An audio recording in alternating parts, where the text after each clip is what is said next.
All right. Oh, there we go. Absolutely. Absolutely. Absolutely. Absolutely. Absolutely. We in here. We are in here. JT, What We Know podcast. Um, rocking on another What We Know Wednesday. Man,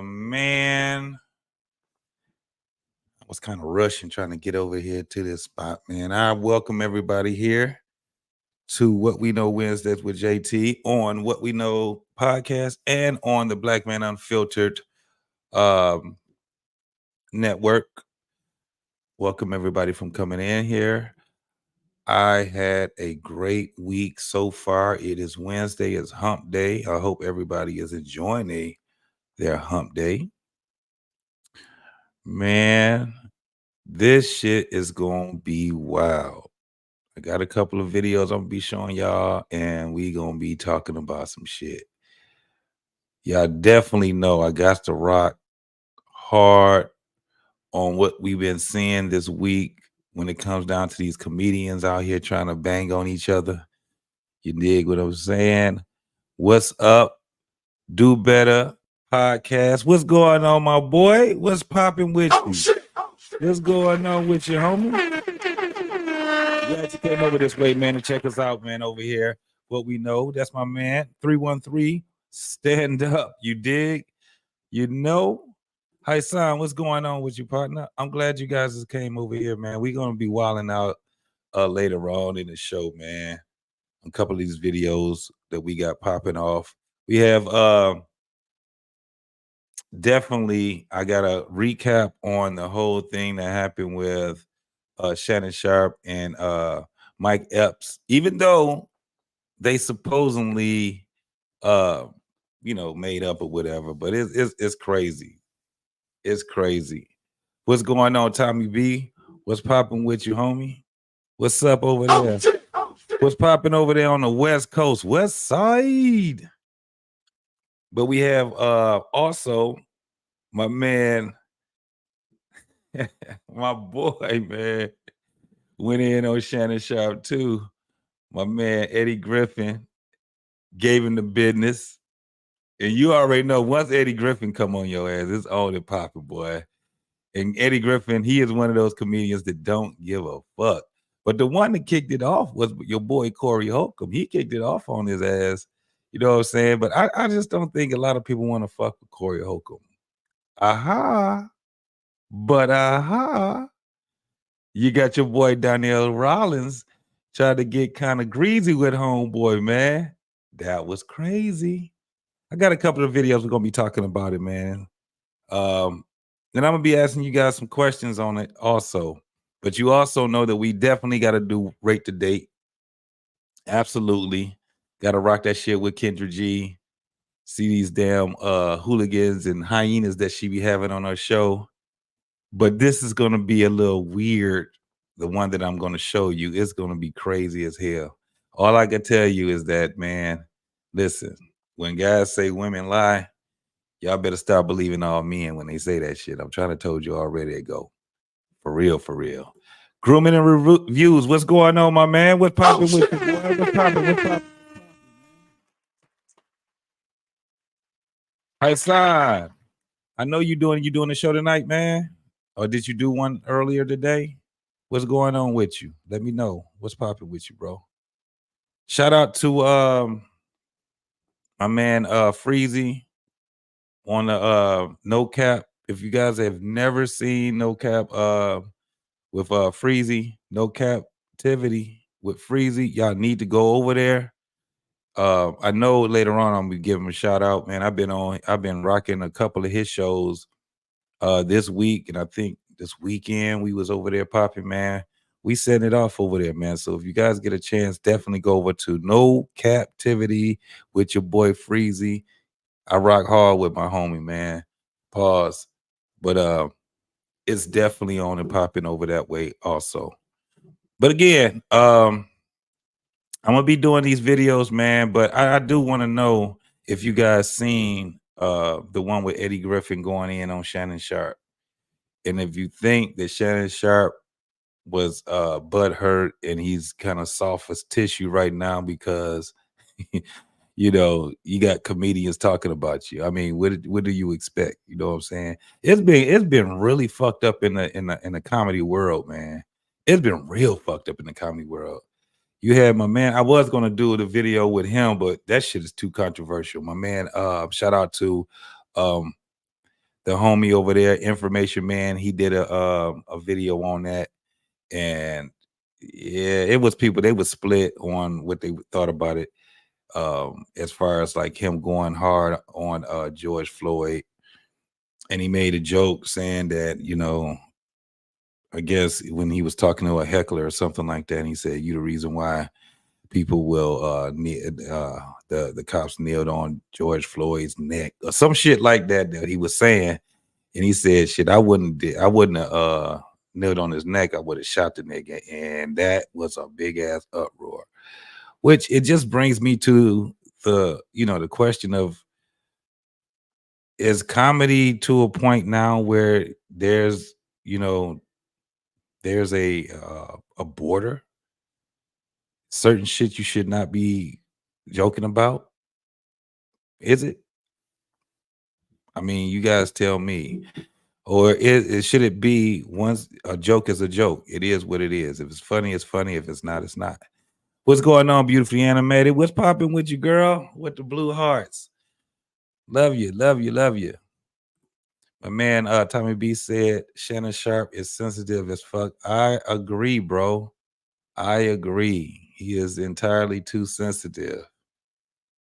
And it got to the point now where it's like Shannon Sharp talking about whooping somebody else. Them niggas like, I'm not about to fight your big ass. Mike Ep told him, nigga, that's how this go. You can step to me if you want to, nigga. It's gonna be a little more than what you can bargain for, big man. Ain't nobody gonna fight that big motherfucker. And I didn't know Shannon Sharp was as big as he was. When I saw that picture of him and Mike Epps, and Mike Epps is not a small dude. Mike Epps looked just so doggone tiny compared to Shannon Sharp. Man, that shit was crazy as hell, boy. Most definitely, most definitely. What's going on, Blaze McCory? McCoy. I'm sorry, bro. What's going on, man? Peace and abundance. JT, Miles, and chats. Hope all is well this evening. Absolutely, bro. Listening in. I'm glad you are, bro. I'm glad that you're here, bro. Most definitely, bro. My man Trey Ferg is in the building. What's going on, boy? Trey, hey, anybody that want to come up later on, man, I'm definitely gonna be dropping a link for you guys to come up and kick it with your boy. Like I said, I told you guys yesterday, I'm not trying to have my shows too damn serious, because we be rocking all week, man, and sometimes we just gotta release, man. So tonight is gonna be just like last week. You know what I'm saying? We just gonna be up here kicking the shit, looking at some videos and having some fun, and then we gonna take our ass to bed. That's what we gonna do. I know my ass gotta get up at 6 o'clock so I can go and punch that clock again. You dig what I'm saying? Most definitely, most definitely. Beautifully Animated said, but it's very thin line that separates the two. Will you expound on that, beautifully animated? I want to know what's the thin line. I want to know what the thin line is, because it used to be at a point where a joke was a joke, and comedians didn't have to care about if you was gonna get offended or not.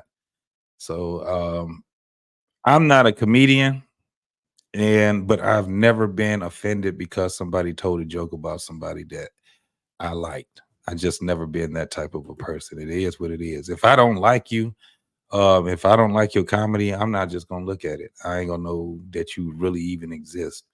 So I don't know. I mean, it used to be a joke as a joke, but I have no idea anymore, man. This world is fucked up. It is sensitive as hell. Blaze McCoy said the line gotta be drawn somewhere. The joke about George Floyd was out of pocket. A lot of people say that. Absolutely. A lot of people say that it was out of pocket. My man was he was definitely wrong for doing what he did. I don't know. I don't have I'm still going over it in my head now. If George Floyd was my family, I definitely would take offense to it. But then I'll be contradicting myself when I say, a joke is a joke.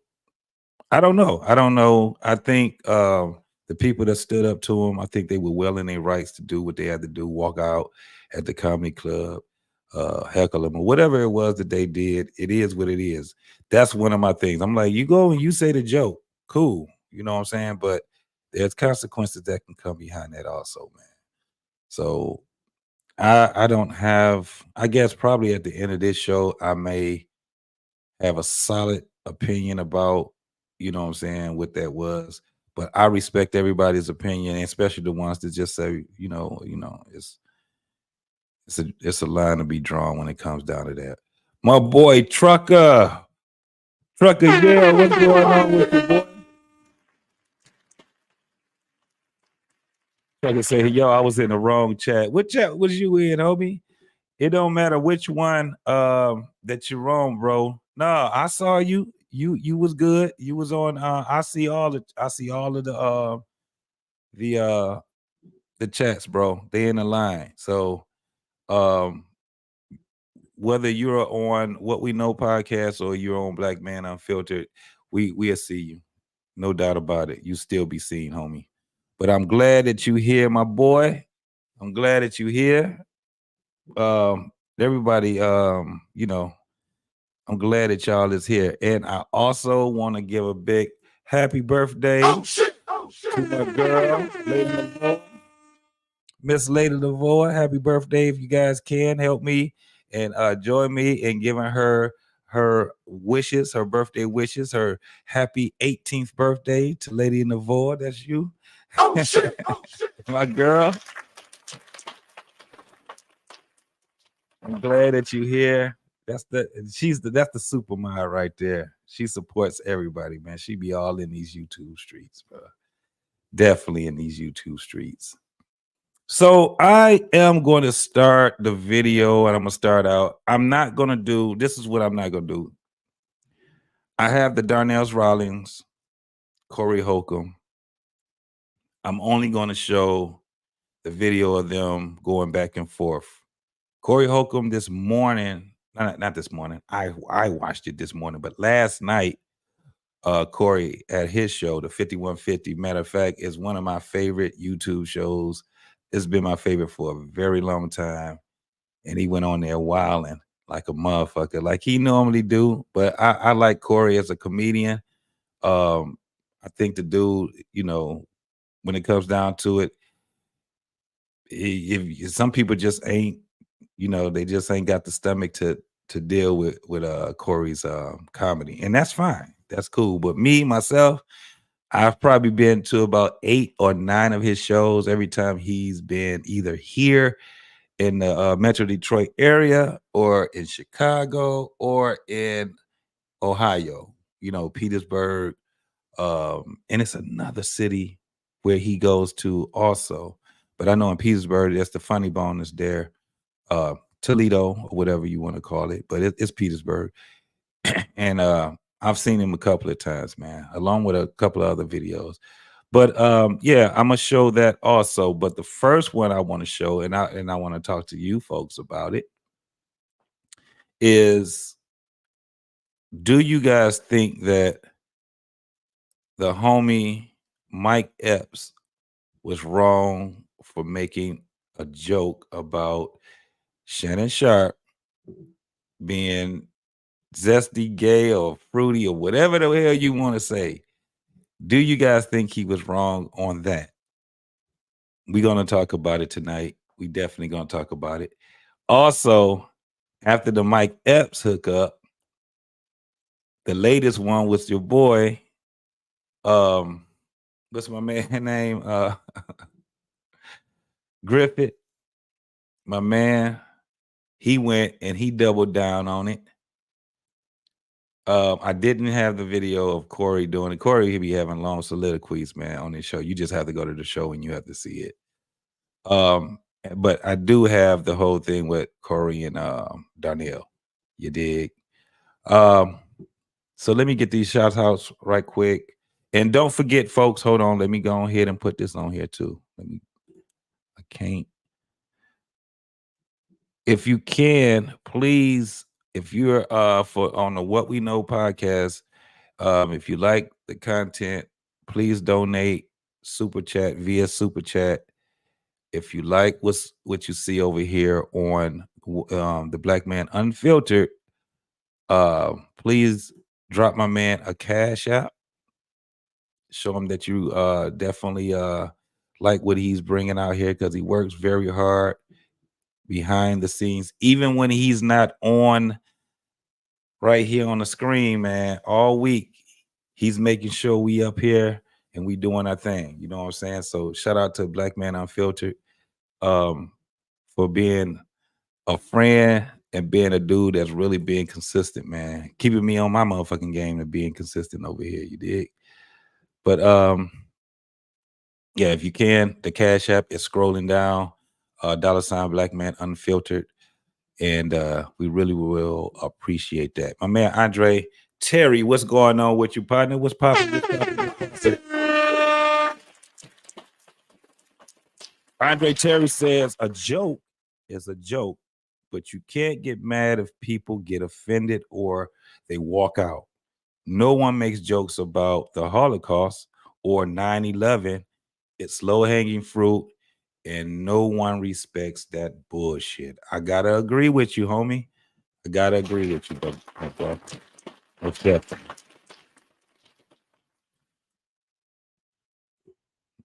And my girl, Lady Navoa, she says that she's 41. She's blessed to say her age, not 18. Well, you look 18. Don't be hollering at me, girl. Woman. But thanks. You so sweet, Lady Navoa. If you want, let me see. If you want to show your girl some optional thank you. Say that again. I didn't get it. Oh, it says, thank you. You so sweet. Oh, okay. I got you. $ Lady Navoa. If you want to show your girl some optional shows, look, hit her Cash App if y'all can, man, because she always, matter of fact, I'm gonna have to, I definitely have to do it because you support all our asses over here. You be on there Cash App and super chatting and all kind of shit, man. You over there making sure you're moderating, you know what I'm saying? So most definitely, big shout out to you. And I'll put yours up too. But if you guys see it, it is Lady Navoa. It's $ Lady Navoa. So if you want to get a girl some birthday love, that's how you do it right there. I'm gonna be showing it periodically too, lady. What's going on, JVJ? I see you, boy, with your consistency over there, man. My guy. Most definitely. And then we got Embrace the Grace. She over here with her blue. Loving it. Oh, shit. Embrace the Grace. Don't forget to follow Embrace the Grace also. She also has her own channel too. And we'll be on there tomorrow kicking it. She had a Black Man Unfiltered and the What We Know crew over that way also. Going over there, making a mess out of things. Because I'm going to make a mess over there tomorrow, lady. Embrace the Grace. You dig? So let's get into this video, man. Let's get into this video. What's going on, Randy? How you doing? Welcome. Oh, shit. Beautiful Animated says, if you can't make it rain, a little sprinkle is just as good. Absolutely.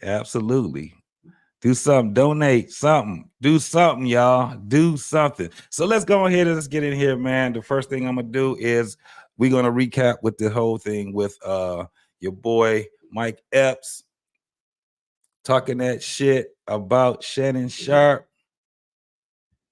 And then we have your boy Eddie Griffin also. So let's just start with the Mike Epps first. Nigga Shannon Sharpe called me trying to do an interview. I said, no, Madea, I ain't doing no interview.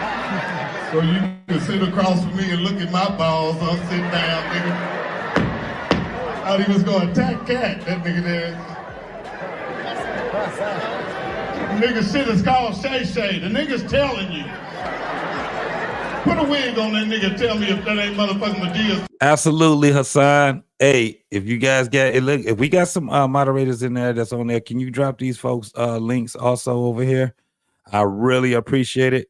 Subscribe to Hassan Tahiri. He's another one that comes over, man. He supports a lot of people over this way, man, or all through the YouTube, these YouTube streets.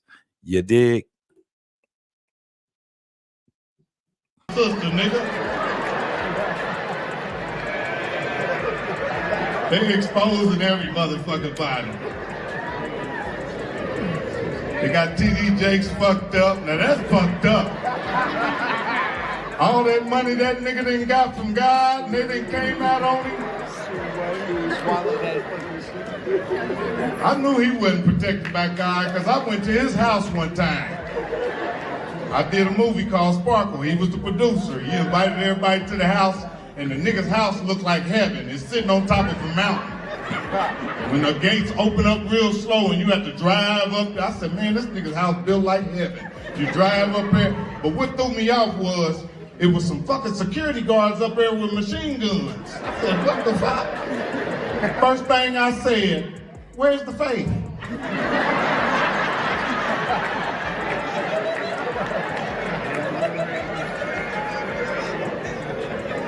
I guess God don't work up there all the time. Some shit happened and he called God and God didn't show up. He said, I got something for these niggas next time. They come up there and kill every last one of them motherfuckers.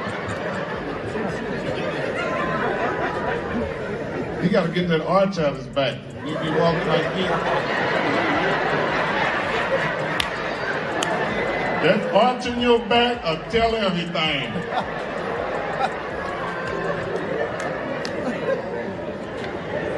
Let me chill out before the ABCDEFGHIJK elemental P community come out. They took all the letters.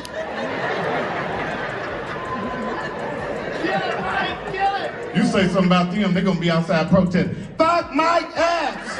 Fuck Mike Epps! Fuck him! Fuck him! So the thing was with that, and that was the other one. I didn't get the prolonged one. I put the wrong video up. It was another one that was prolonged. But this is my thing. When he did his stand-up, man, he was kind of like going in on a lot of other people. That was what was crazy. It's like that with the stand-up, but you know, once you get somebody to horn in on just that one little piece, that one little segment, because he went in on TD Jakes probably longer than he did Shannon Sharpe. But I have to say this. That damn Shay Shay, I don't know what made him call himself. I thought it was just me at first. I was just like, okay, well, this nigga, why is he calling himself Shay Shay? You a grown ass man, nigga. That's like, you know, doing the nay-nay and you a grown ass man. Remember when all them grown ass men was doing the nay-nay?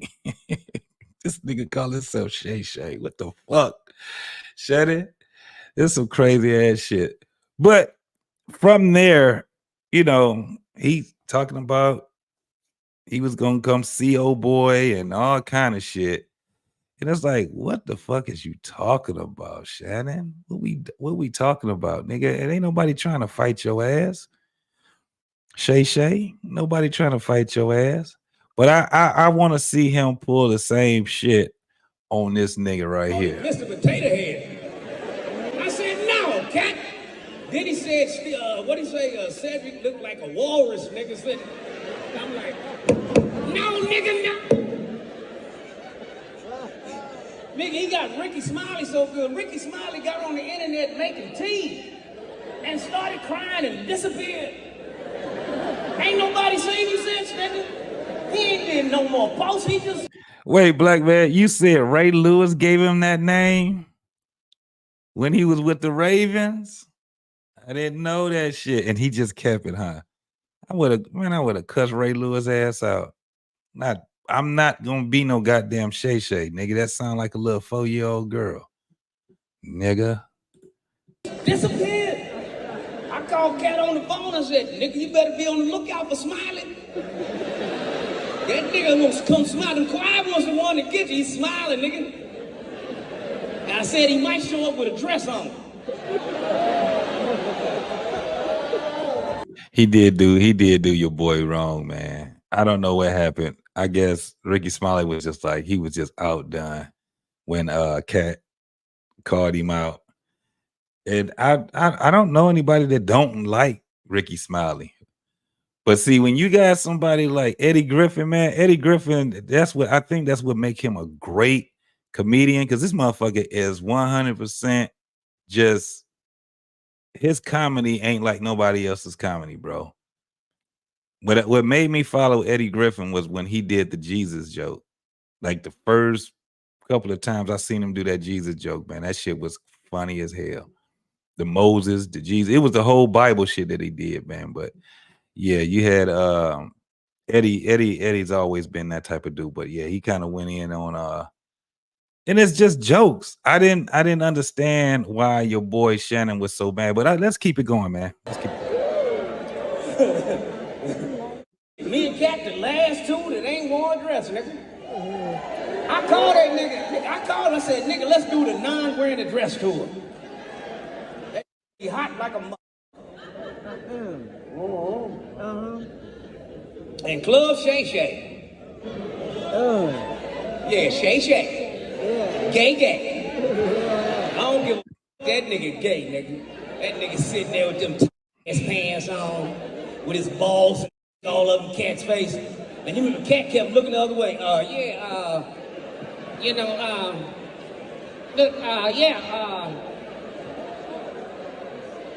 You can tell how that nigga drink, nigga, he gay, nigga. He kept on saying, now, Cat. That's lips, nigga. That had them lips. Don't no nigga drink like that. Now, Cat. Starcrest said, hey, I know y'all brothers made up, but it must be said, Shannon getting this sensitive over comedians cracking jokes about him in the workplace. Work is truly sad. Context is everything. Okay, Starcrest, I get it. Moved on. I mean, that's what they were. Hey, that's what they want to do. Fine, have at it. I'm done. But like I said, I gave my sister my word. I'm moving on. But she told me something about, like I said, I told my sister today, I sent her something, and she picked up the phone immediately. Yeah. She said, Shannon, what did Grady always tell us? She said, boy, a lie or die. Yeah. She said, Shannon, at some point in time, you're going to have to learn you can't fight the devil every day because you'll fight a never-ending war. Pick and choose the battles you want to fight. This ain't one you should want to fight. People going to let them say whatever. You know who you are. Right. You know what you are. What they're doing now is that they found out that Shannon is the hot thing. They're using the same joke, but at some point in time, it's going to get old and people going to get tired of y'all saying that Shannon gay and Shannon this, and you're going to have to get back to telling jokes. Now, please tell me you're not running out of jokes. As Colonel Jessup said, please tell me you ain't pinned these two Marines on phone calls and toothbrushes. Please tell me. Please tell me you're not going to use Shannon as your punchline for the next 3, 4, 5 years. You're going to have to start telling jokes. Please tell me you got jokes. Yeah.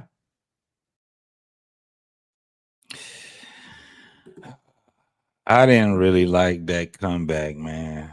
And I don't know what to say to your boy, man. Respond, don't respond, or whatever. It's definitely getting to him. That shit got up under his skin, and I think it's just gonna constantly get up under his skin because this shit is crazy, man. This shit is ridiculous. So, hey guys, I just put the link in the chat. If you want to come up, make sure you come up. Make sure your mic is working, and we'll definitely get you up here so you can give your own take on whatever it is that you see here on this channel on What We Know and Black Man Unfiltered.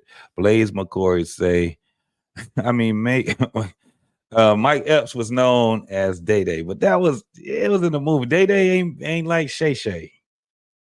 I done met some Day Days before, and I ain't never met a dude named Shay Shay.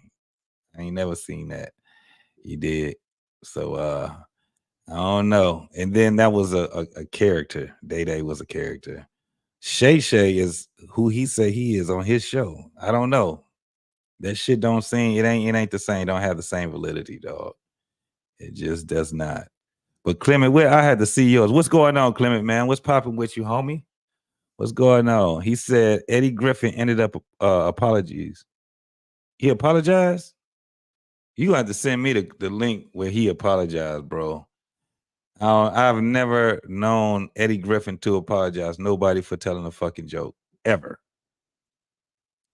He was one of the last ones to say he just won't do it.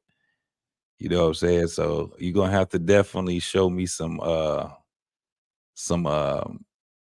evidence on that shit, bro. Maybe you're right. Shit, niggas are getting old. Don't nobody want to fight when you damn near 60 or 60. I think Eddie is 60. Over 60 right now. Randy said, I'm well. Oh, you talking to somebody else. You ain't talking to me, Randy. Let me get the hell out of here with that. Who you talking about, Lady Navoy, his clothes? Oh, you talking about Shay Shay? You talking about Shay Shay? Yeah, oh yeah. His goddamn shit be tighter than a motherfucker. Most definitely. But let me bring the fellas up here. I got two guys back here. My man Tommy, my man Trey Ferg in the building. What's going on, fellas? You trying to be dog? Trey Ferg, the OG. What's popping, man? Appreciate you, man. What's up, JT? What's up, Tommy B? What's happening, Trey? JT, everywhere you go, man, you be cutting up, man. Oh yeah, I be making a mess of some shit sometimes, dog. I ain't gonna lie. Sometimes, dog. Sometimes I just stay quiet, you know. You did. Tommy B, what's up, boy? What's popping with you, player? Big dog. That boy got that phone call from Indiana and found out it wasn't as sweet as he thought it was gonna be. I don't know if too many people know. Mike Epps fucking real niggas, and I mean everywhere he go. Like yes. I know at least when he comes to the town, he fucking with like niggas just on the soil. It ain't like no, Hollywood shit. So I already know what it is in that town. If Shannon would have went out there thinking it was gonna be a one-on-one, he'd have some new shit coming to him.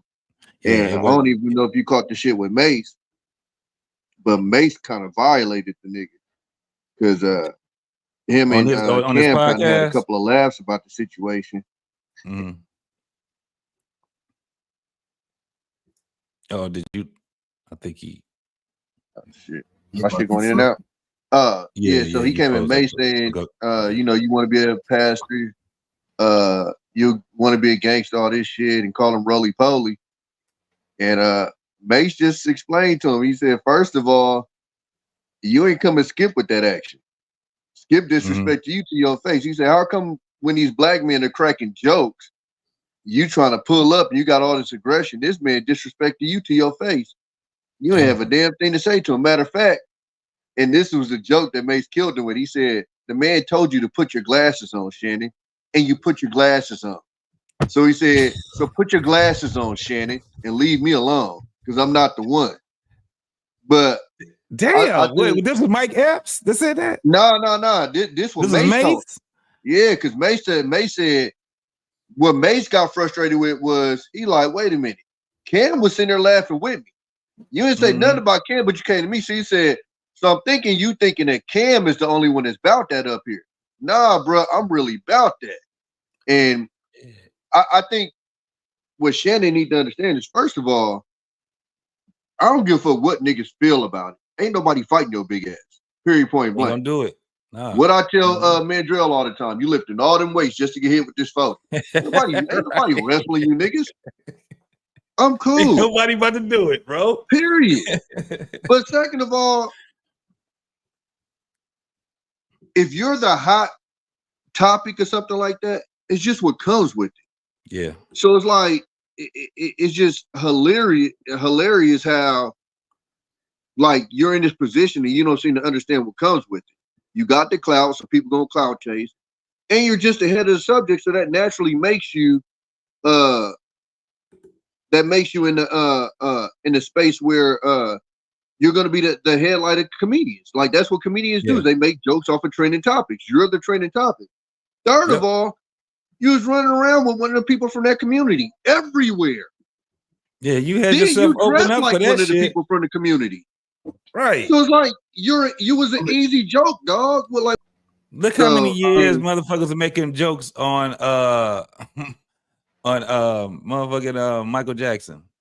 We got decades and decades and decades of jokes that was done on Michael Jackson. Prince too. Prince with the high heels, with the blouses, they was doing jokes on Mike until he died. Him and Prince until they both died. Shit. They were doing skits on those guys. It wasn't just a joke. They would actually put on the uniform and act out skits. Yes, sir. Martin Lawrence did a little skit in his show with Michael Jackson beating him up after the was it Michael Jackson beating up him or Dragonfly Jones? It was Michael Jackson beating, the guy, of course. At the ATM machine, right? At the ATM, yeah. I mean, so, this just goes to the time of where we are, how sensitive these type of topics can be. But like Tommy B said, when you at the top, you're going to get nitpicked for a while. You there. Yeah. And this is what people do. Unfortunately, we laugh at our pain. You know what I'm saying? And, it's just, I don't know, is it right? Is it? I told you I haven't came to the conclusion of.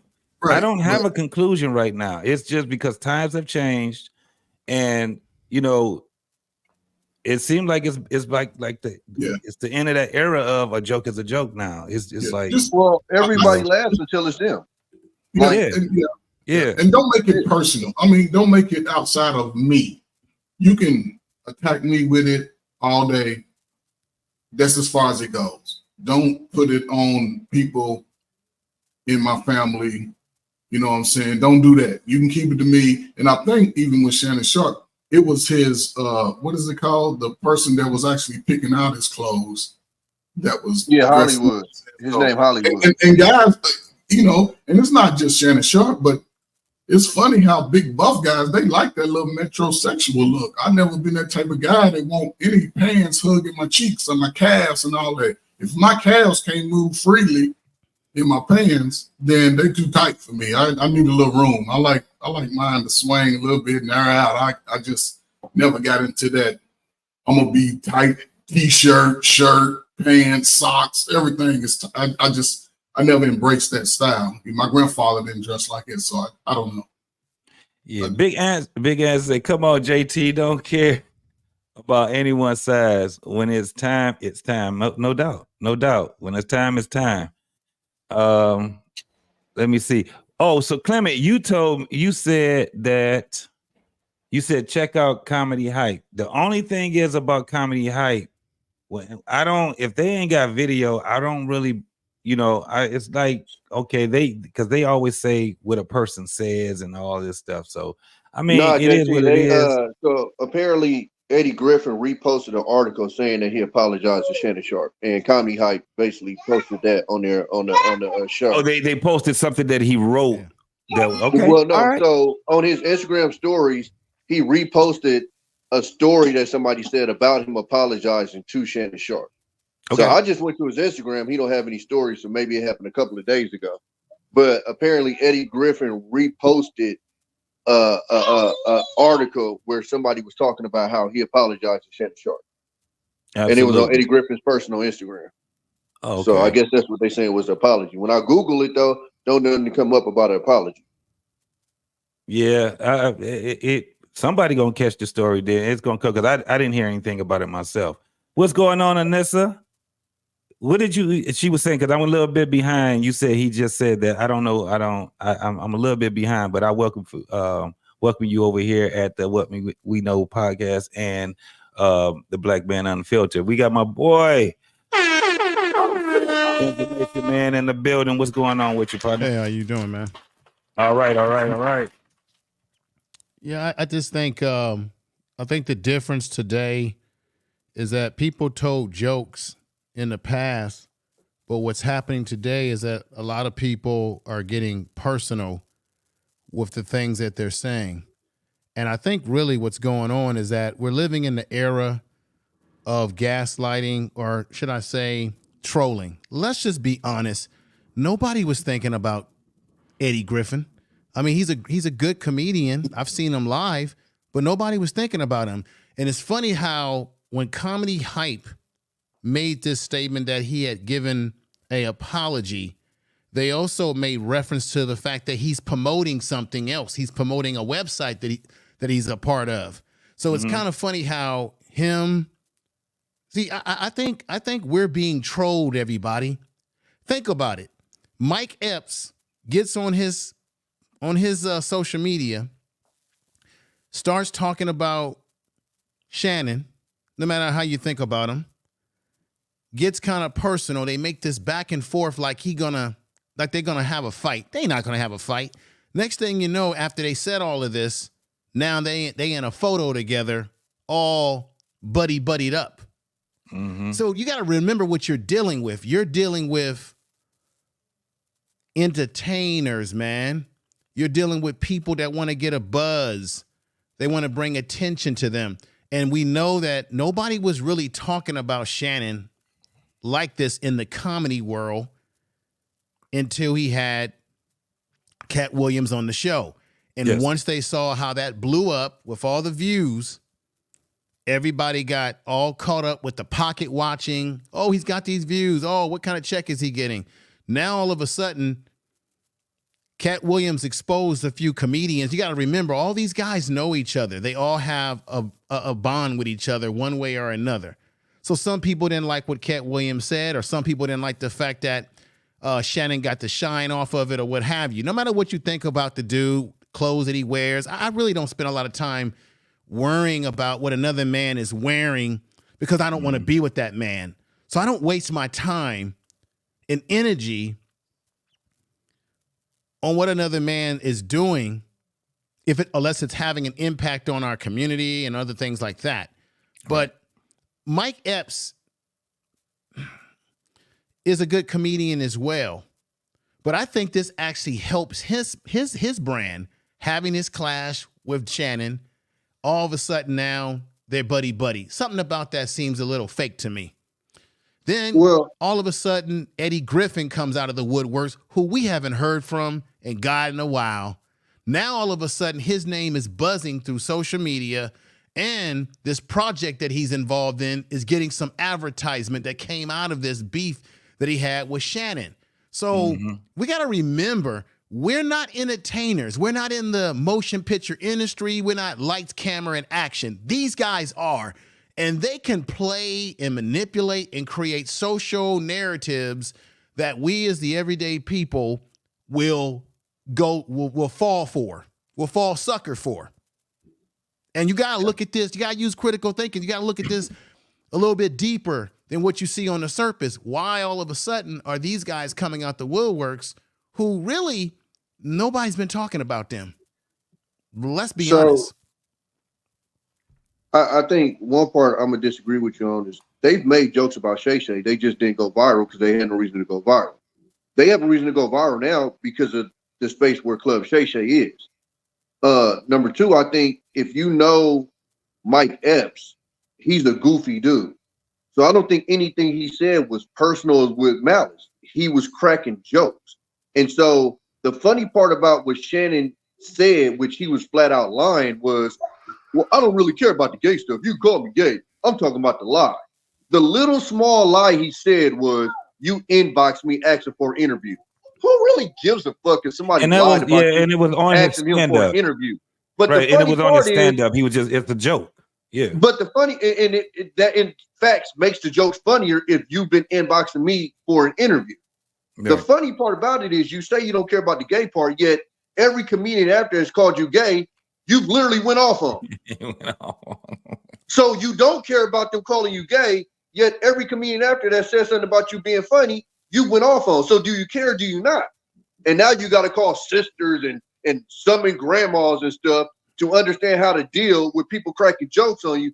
Mind you, this is the same person that'll tell you back in the day how we used to crack jokes on each other. Right. So it's like, what is it? You don't get to get both sides of it. You don't get to go, I grew up cracking jokes on each other. And now when people start cracking jokes on you, obvious stuff, you're running around with somebody from that community, blood going on vacations with this man. This ain't just like, he just styling them and they going their separate ways. Right. Like they literally were traveling the country together. It literally looked like a couple. Yeah. Like on the under type shit. So again, like you said, information, man, look at the industry he's in. This is what they tend to mess around in. So it was just a lot of fuel there for a comedian. You got the Shay Shay name, which we all know is feminine as hell. We don't know not one dude that we know that we call Shay Shay. Anybody I've heard from called Shay Shay was a woman. So that was like strike one. You wear extra tight clothes. It's not that anybody's investigating what you do, but when you add all of this up together, when a motherfucker put a joke out there, right? When a motherfucker put a joke, that creates a joke. So you got the Shay Shay, you got the tight clothes, you're being dressed by this guy from the community that you're literally traveling around with. The joke creates itself. And then you invite yourself into the comedy world by interviewing comedians. So now you brought the attention of comedians on yourself. Well, yeah, I mean, obviously he's got some eccentric things going on, and of course they're gonna look at that. And let's just be honest, as you already have said, obviously he's not happy with being labeled as gay, because the thing about it, this is the difference. If we were living in the 1980s, and let's say Eddie Murphy or Richard Pryor had made statements, the difference is that the shit wouldn't go viral all over the world. Yeah, so you wouldn't even know. So when people always have talked shit about each other, right? This ain't nothing new. It's just that it didn't go viral. But now someone like Shannon, I think he's insecure because it's going viral, and now people are questioning his sexuality. And let's be honest, I didn't know I was going to go down this way tonight. But let's be honest, ladies and gentlemen, when is the last time we've actually seen Shannon Sharpe at the ball game traveling with a fine thing on his arm? Now, once again, I don't like to be pocket watching another man. I get what you're saying, but though. I gotta be honest about it. We don't often see him with something sweet on his arm that's a female. I gotta be honest. I'll land my plane there. I'll throw this last part in there too. These were like recorded on phones also. So this, and then now to go with you information, man, that could have been playing. Yep. But from the looks of it, these are fans that just happened to be recording part of the show and uploaded it on social media, and it got out. So I'm not excluding the part that part could have been playing, because that's easy. But it's not like they were having a comedy special and this was part of their comedy special and then they let it out to the masses. This was a show that they were doing that if nobody had phones in there like how Dave Chappelle does, it never even gets outside that arena. But most people don't have the power Dave Chappelle does. I'm gonna have my phone in there. So I think that part of it we got to look at too. It's not like these people specifically had like this gigantic show on network TV and said, let me roast him, like what you call it did Saturday Night Live. I mean, they of course they didn't, hit below the belt with the gay stuff, but they did the same thing, made fun of them, et cetera, et cetera. So that's the part that you kind of got to look at. And to the guy that said about the kids getting the strays, nobody even know who this man killed. Like, I don't know.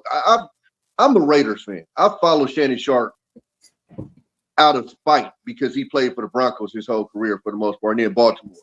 I can tell you what his kids look like. His kids ain't public enough to catch strays. So you got to relax. Like, if his kids were public, I'd go with you on that. But nobody knows who his kids look like. I got to be honest with you. There was a young lady, very attractive, that he was with at a few games or concerts. And I thought maybe it was the woman that he was dating, and it turned out that it was his daughter. Yeah. And she's very attractive, young lady. But what I'm saying is they're not out there enough to where like you happen to catch her at a game or something like that. The average person that walk around going, oh, that's his daughter. Right. It's not like she's out there in the media. Like you see Deion Sanders' daughter is kind of out there. Right? Yeah, she's dating celebrities and all that. Right. So she's out. Well, you can tell some of these folks are trying to make a brand for themselves, right? Let's be honest. But yeah, I get where I get where y'all coming from with Shannon. I get it, you know. It comes with the territory of the success he's been having with his podcast, I guess. Yeah, And, I mean, and we touched on it. I mean, you can take Shannon Sharpe out there and put anybody else in that situation. Unfortunately, we're going to highlight those peculiarities about anybody and sort of make a joke out of them. Is that the right thing? No, but that's how, I don't know. We tend to find some humor in people's pain, people's differences and quirkiness. You know what I'm saying? I don't know. It's been like that as long as I've been around. You know, me and my friends used to sit and joke about each other. You know, a friend, you know, if his family wasn't rich, you know, we go in like, oh man, your house is on a kickstand, you know, a little raggedy. You know, you know, y'all still sleeping on milk crates. I mean, you know, just we've always been like that. I think he's in that spot. Truthfully, I believe it hurts him, you know, and the fact that people are being, as he appears to be personal. Like I said, I just hope nobody goes outside of him if they're going to make a joke about it. Keep it focused on him alone, not his family, really nothing else outside of that. Because outside of that, he's a great businessman. He's a guy that's on the rise as far as his brand spreading, you know, and we made him popular. So, hey, what can you do? You know, he's going to continue to interview those people that most people want to see. Yeah. You know, most people like, oh, I get to see this person for the first time, and they're going to give their story about life and their experiences with people that they've met throughout the industry. So I just hope all in all, regardless of who they are, they all can keep it respectful in a sense and just all capitalize off the space, make the money, everybody. Shouldn't be no bickering or fighting, coming to blows with none of that. You know, you just have to be a moving target in this game. So that's all I have. I mean, it was, I ain't gonna lie, the pulling up was the most ridiculous shit I've heard. Like, you're gonna pull up when you had Skip Bayless, who not jokingly, but flat out disrespected you in your face. He was an arm's length away from you. You ain't had to pull up. But it's funny how that energy was way different there. But then when people cracking jokes or whatever, I'm gonna pull up. You would never say that in my. Why would nobody say that in your face, Shan? As soon as you touch somebody, I'm suing you and I'm getting millions. So why wouldn't I say it in your face? Now you're inviting people to say disrespectful shit in your face because now you're explaining what you're intending to do if they do said thing. It's to be honest with you, I'm not even in the industry. I know this, so it's almost idiotic. Like, what are you talking about, dude? I'm not even in your position. Never been in your position. Never will be, and I understand that. But we know that with the outlook of the fact that him and Mike Epps did that photo together, that all of that was a bunch of talk. Let's just be honest. Maybe he felt like he wanted to do something at the time, but at the end of the day, if Shannon was going to do something, he would have never took that photo with Mike Epps and did all this makeup. Like I said, again, these guys are entertainers. They probably are looking at how this is going to boost both their brand, their names, what have you. But I mean, you're right. That's a good point. He didn't do anything to Skip Bayless. But let's be honest. If he would have reached behind that table and put his hands on Skip Bayless live on camera, there would be no Club Shay Shay, y'all. He would be finished. No. Hear what I'm saying. I hear exactly what you're saying. He would be finished.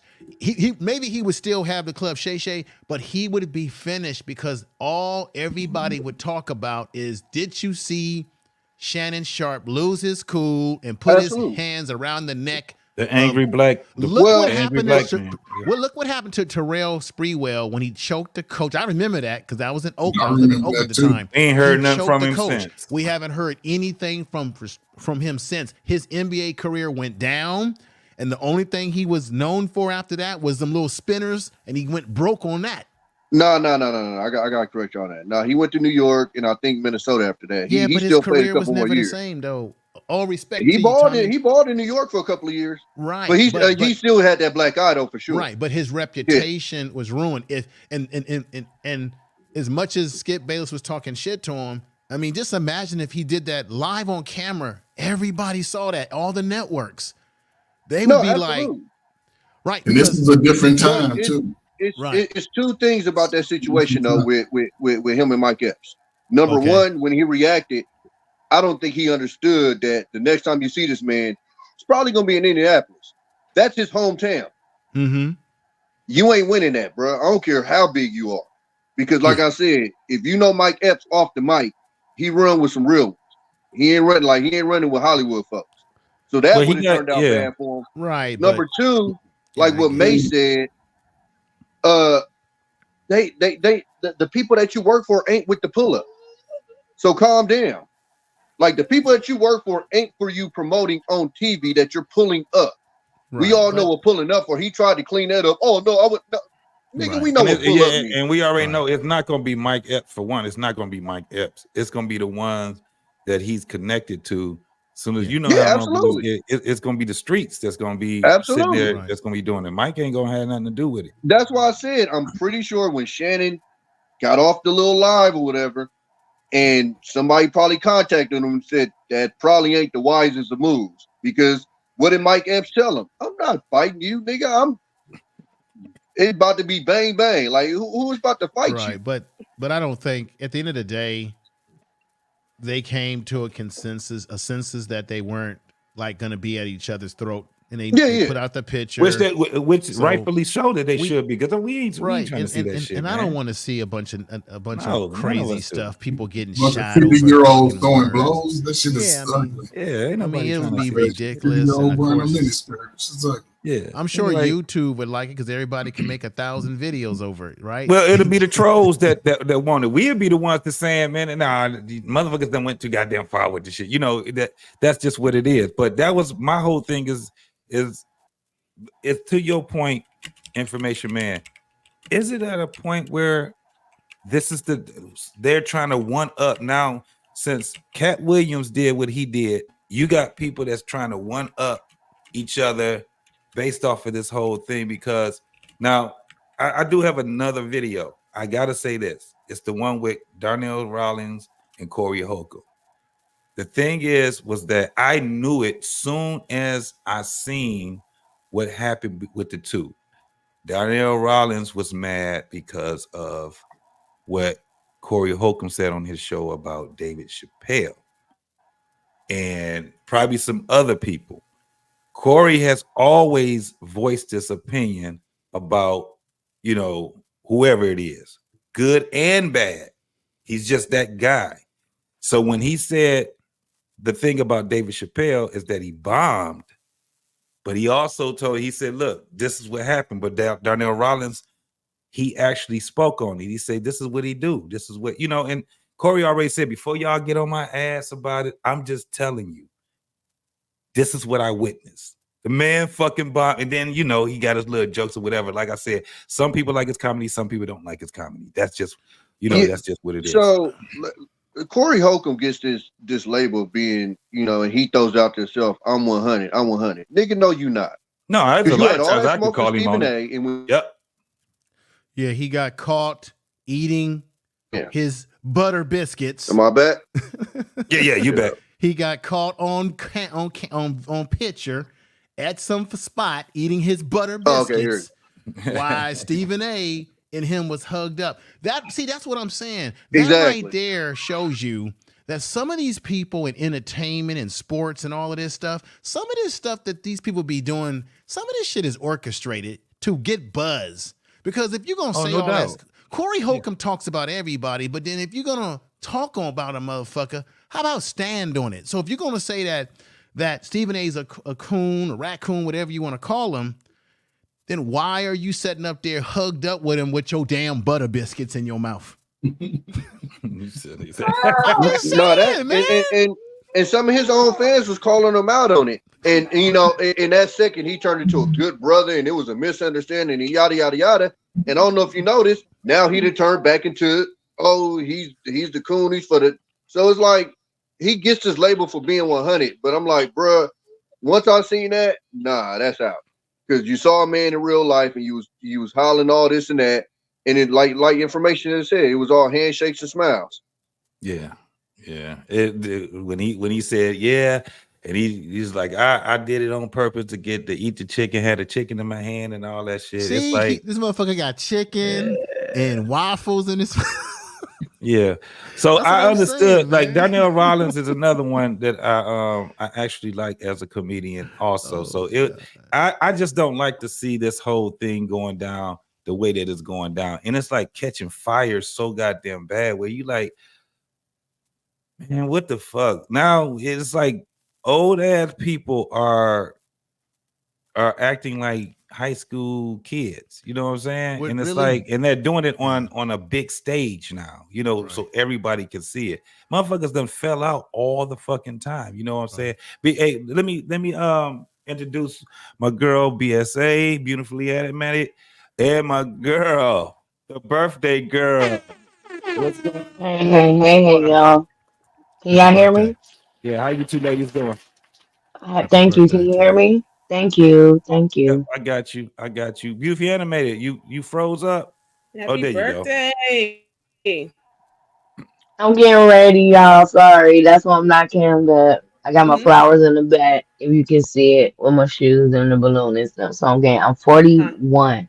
All right. And I'm not ashamed. I'm not ashamed to say my age. Because I made it to this age. And I lost a lot of people. I don't know what's going on. Absolutely.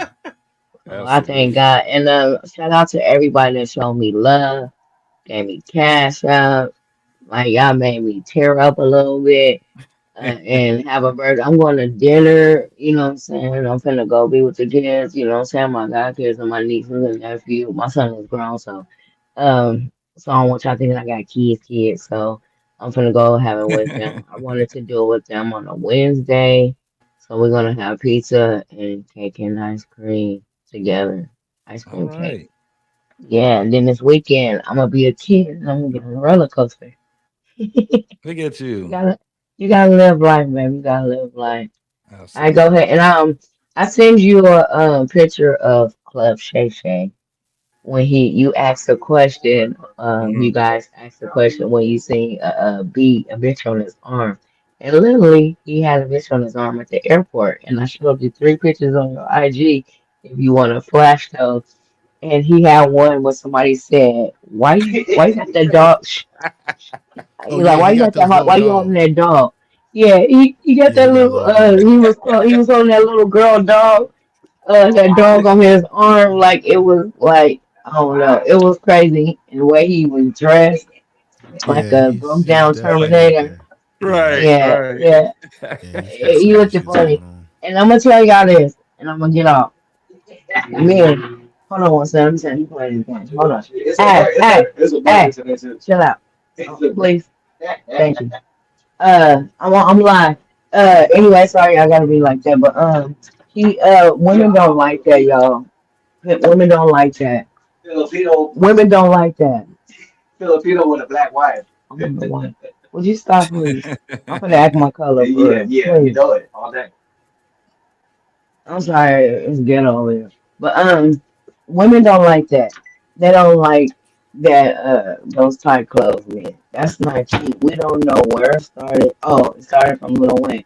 Just because somebody you like and you listen to Starspat or whatever, but don't wear that. We don't like that. You look gay. You look like a suspect. It's too many down low brothers out here. We don't know if you're a down low brother. You talk about him wearing the how he wear the tight suits and everything. Yeah, well, I'm saying period. But women don't like that. So if you're a man and you masculine and you want to give it a woman, yeah, a lot of women gonna date you like that because you probably got money and you probably cute and all that. But inside, she don't like seeing you like that.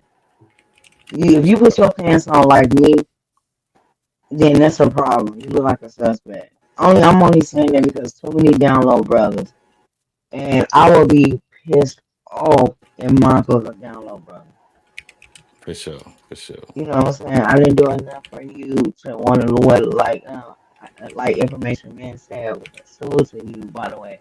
He was like, that's gay looking. Don't wear that shit.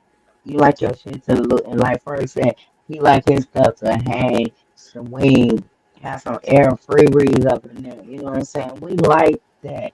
When you walk away, we like watching that too. This is not for y'all when we walk away. We like when you walk away too. You know what I'm saying? We don't want you to have no big butt look like you got a BBM, but you guys have Lady Navoa, look at. you chopping up, you Borgin. We can barely. Where you at? I mean, can you hear me? Because I'm moving around. I mean, I gotta get the iPod. I got the iPod. Yeah, it's crackling bad. It's crackling bad. Most definitely. BSA. Oh, BAS. My bad. I keep calling you BSA. What's going on, girl? Are you there? There you is. Huh? You got anything to add? So okay, earlier you asked about like what jokes cannot be told or whatever, you know what I'm saying? Talks about school shootings, mass shootings, things of that nature, you know. Because there's some commercial, I can't think of it, but it was talking about it showed a few comedians. One of them was, I think her name was Wanda Sykes. Okay. So it showed her and some other comedians, and they were making mass shooting jokes, whatever. But the thing is, it might have been funny back in the day, right? But we've had so many mass shootings now, like it's not funny. Right. Because we've always heard the jokes about, hey, when black people see people running, we take off running and ask questions later, right? That's one of the main jokes about black people. But but that can be said about any situation, and so that could be funny. But when you go for a specific thing, you don't know what's attached to it. You know what I'm saying? You don't know who's going to be triggered. So that's what I'm saying in the world of comedy. Yeah. If they're going to, this is the thing. Are they going to adopt this new way of a joke is not a joke anymore? Because when you go to these comedy factories and you go to the Funny Bone and you got all these other comedy clubs, man, you hear all kind of different type of comedy, and a lot of comedians. You got those what they call dark comedians, man, and they will talk about any and everything. And one of the biggest things is, especially when they're trying new jokes and stuff like that, it's gonna come out, and they're gonna get. This is how you get the hecklers and stuff like that when you tell them. So my question would be to the comedy world: is it where they're gonna either say, nope, we got to adopt a new way because the world is a lot more sensitive now, or are they going to stay? We're going to stand on this hill and we die on this hill. I don't know. I know it's going to be a few comedians that'll do that, but I don't know if it's going to be where they're going to adopt a joke as a joke. If it's funny, it's funny no matter where it comes from. I have no idea. Let me just say this. I think the comedians that are the most talented, that can adapt, that can make people laugh in any kind of way, no matter what, those kind of comedians are going to always be successful. When you look at Dave Chappelle, he's a perfect example of someone that can adapt himself to the times that he lives in. Okay. Believe it or not, what's going on is nothing new. You do know, as we already know, that Richard Pryor was very controversial in his day. And even he made a lot of jokes about white folks, everybody, right? Yeah. But he also educated you, right? Dick Gregory was one of the first to do political type comedy, right? Absolutely. But sometimes we forget that people like Richard Pryor or the Red Foxes of the world, they were criticized when they were at their top Oh of the game. heck yeah! Matter of fact, if you go back and look at Comedy Hype, and they interviewed the brother who played Lamont, and he said originally when they came up with the idea to do Sanford and Son, he said himself, nobody's gonna put Red Fox on a goddamn television show because he was too racy. And during that time, they didn't want to put racy people on TV. So people like Richard Pryor and Red Fox, they broke a lot of barriers, right? But let's really be honest about it. If Richard Pryor was live today, or Red Fox, all the classic guys were alive today doing really comedy that was really like in your face. What they did in their time would not work in today's politically correctness. They wouldn't work, or they would be catching heat. They would catch heat. Because no doubt. Yeah. Even Dave Chappelle catches some heat for things that he says, particularly about the gay community, right? And we know Richard Pryor made jokes about the gay community as well. Right. You know, and of course, so I think it's relative to the time that you live in, what type of pressure you get put on you. So if Richard Pryor was alive today doing what he did in his time, his shit would be all over social media, TikTok, Instagram. Look at what he said, right? Catching hell. Yeah. Let's be honest.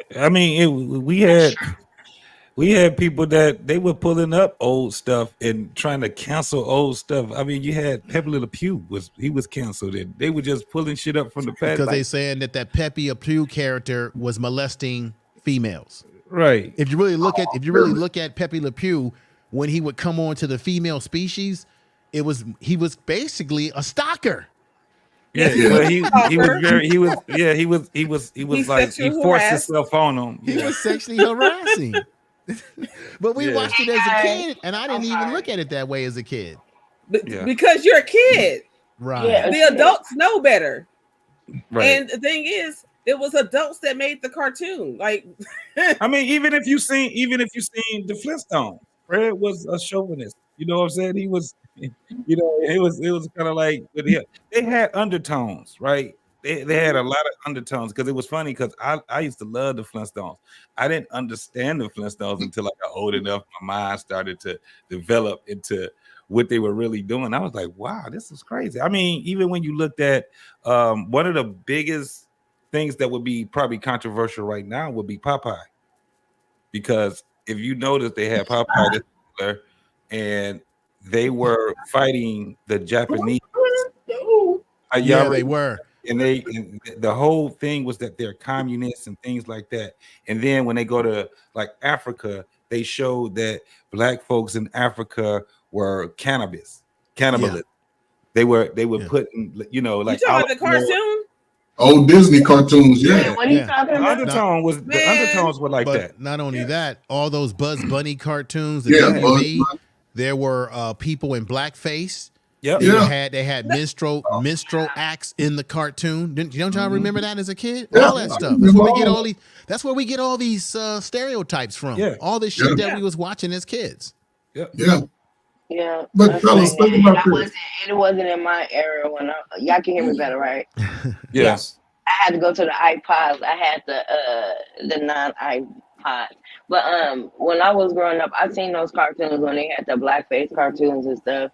You know, probably wasn't in my era, but it was in like a black and white cartoon. Information Man, you talking about? Yeah, well, they weren't only black and white, but there were some. I remember vividly when they would have Africans. And they made them very stereotypical. They even had stuff with the watermelon. Yep. They even had a character that the Chinese were very upset about, where he had these long teeth. And they had the very what was that character's name?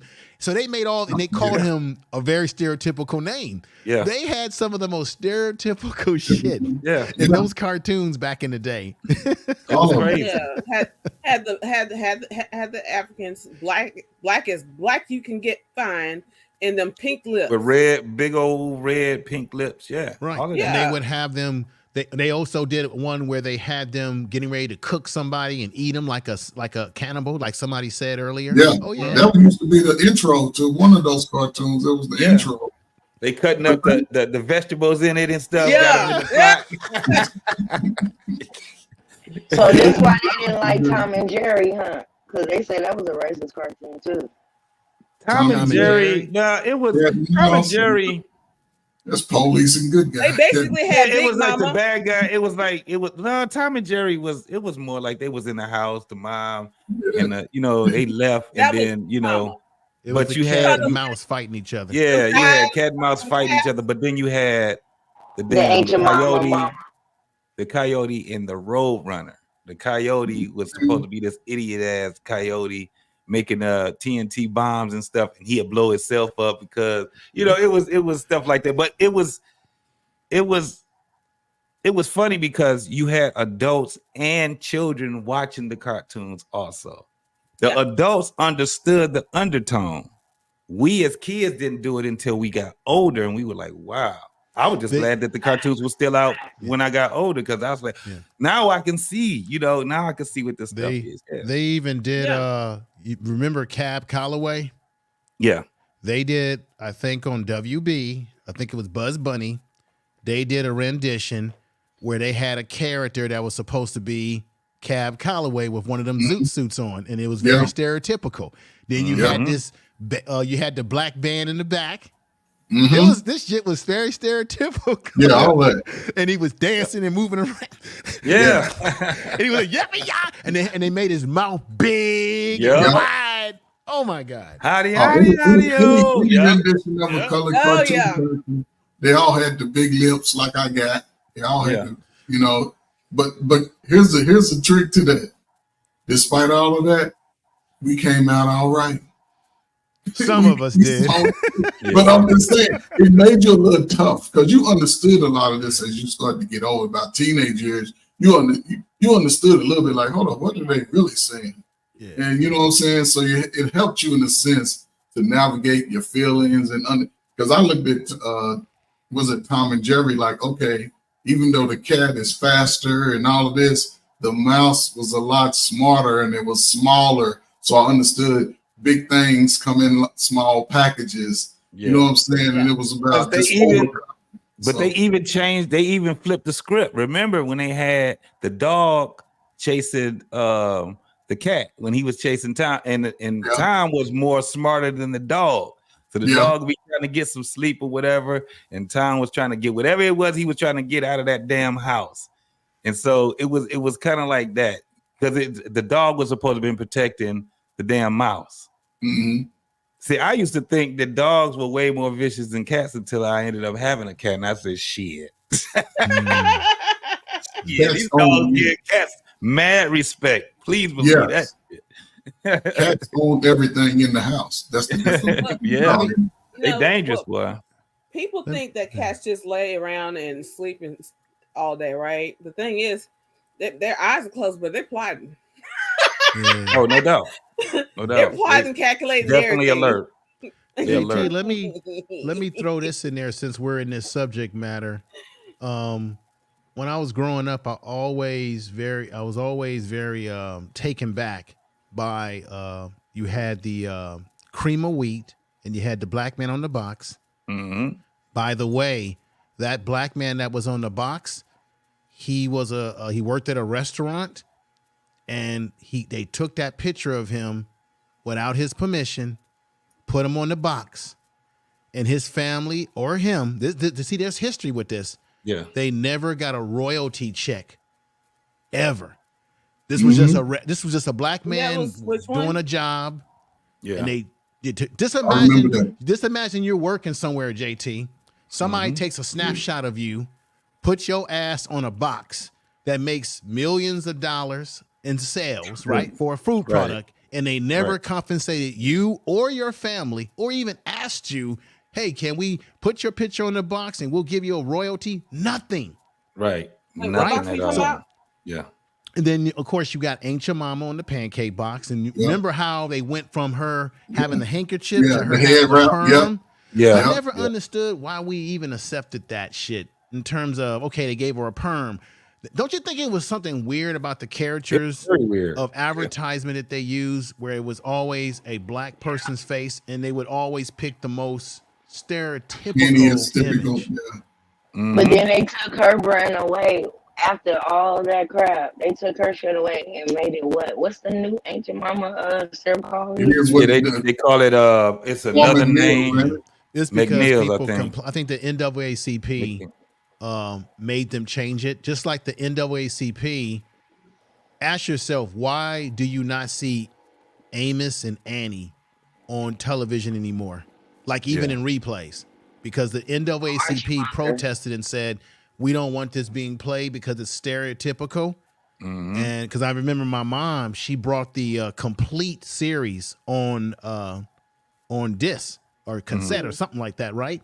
And you can't go in the store and buy it unless you order it specially, and they won't play it on television anymore At all. because of NAACP. But yet, we got to be honest, that's the first show that actually did open up the door for Black people into television and other entertainment areas. But it was stereotypical. Yes, it was. Oh yeah, it was definitely stereotypical. So I think the smoke just has to clear, and this is the thing. This is why people should fight. This is why people should protest, because that's what changes things up. It's probably the way that we do protest, but it still should be a protest. If we don't want things to happen, and we should learn from our past. Yeah, there should never be again. That's why you got people that will sue you in a minute. You take a picture and put their stuff on a label and shit like that if you want to now. You got people that's a lot more, they're more in the know. They understand. Right, but we have more rights than they had in the past. Meaning, you can absolutely. You can sue for image infringing, all that sort of stuff. But in those days, Black people weren't even allowed to have a damn patent. That's Black people were tired that every time they kept making it's one stepping stone you get over, and then they make another one. So we were happy when we got a chance to be, entertainers and things like that. But then we couldn't even go in a lot of these joints. We couldn't even go through the front door. We had to go through the kitchen. We didn't have a dressing room. We had to, you know what I'm saying? So which is why I have some respect for yes, sir. For Saint what's it?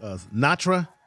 Because remember when Sammy couldn't go through the front doors in Las Vegas, Sinatra said, if you continue to do this, we won't play shit in this town. Yeah.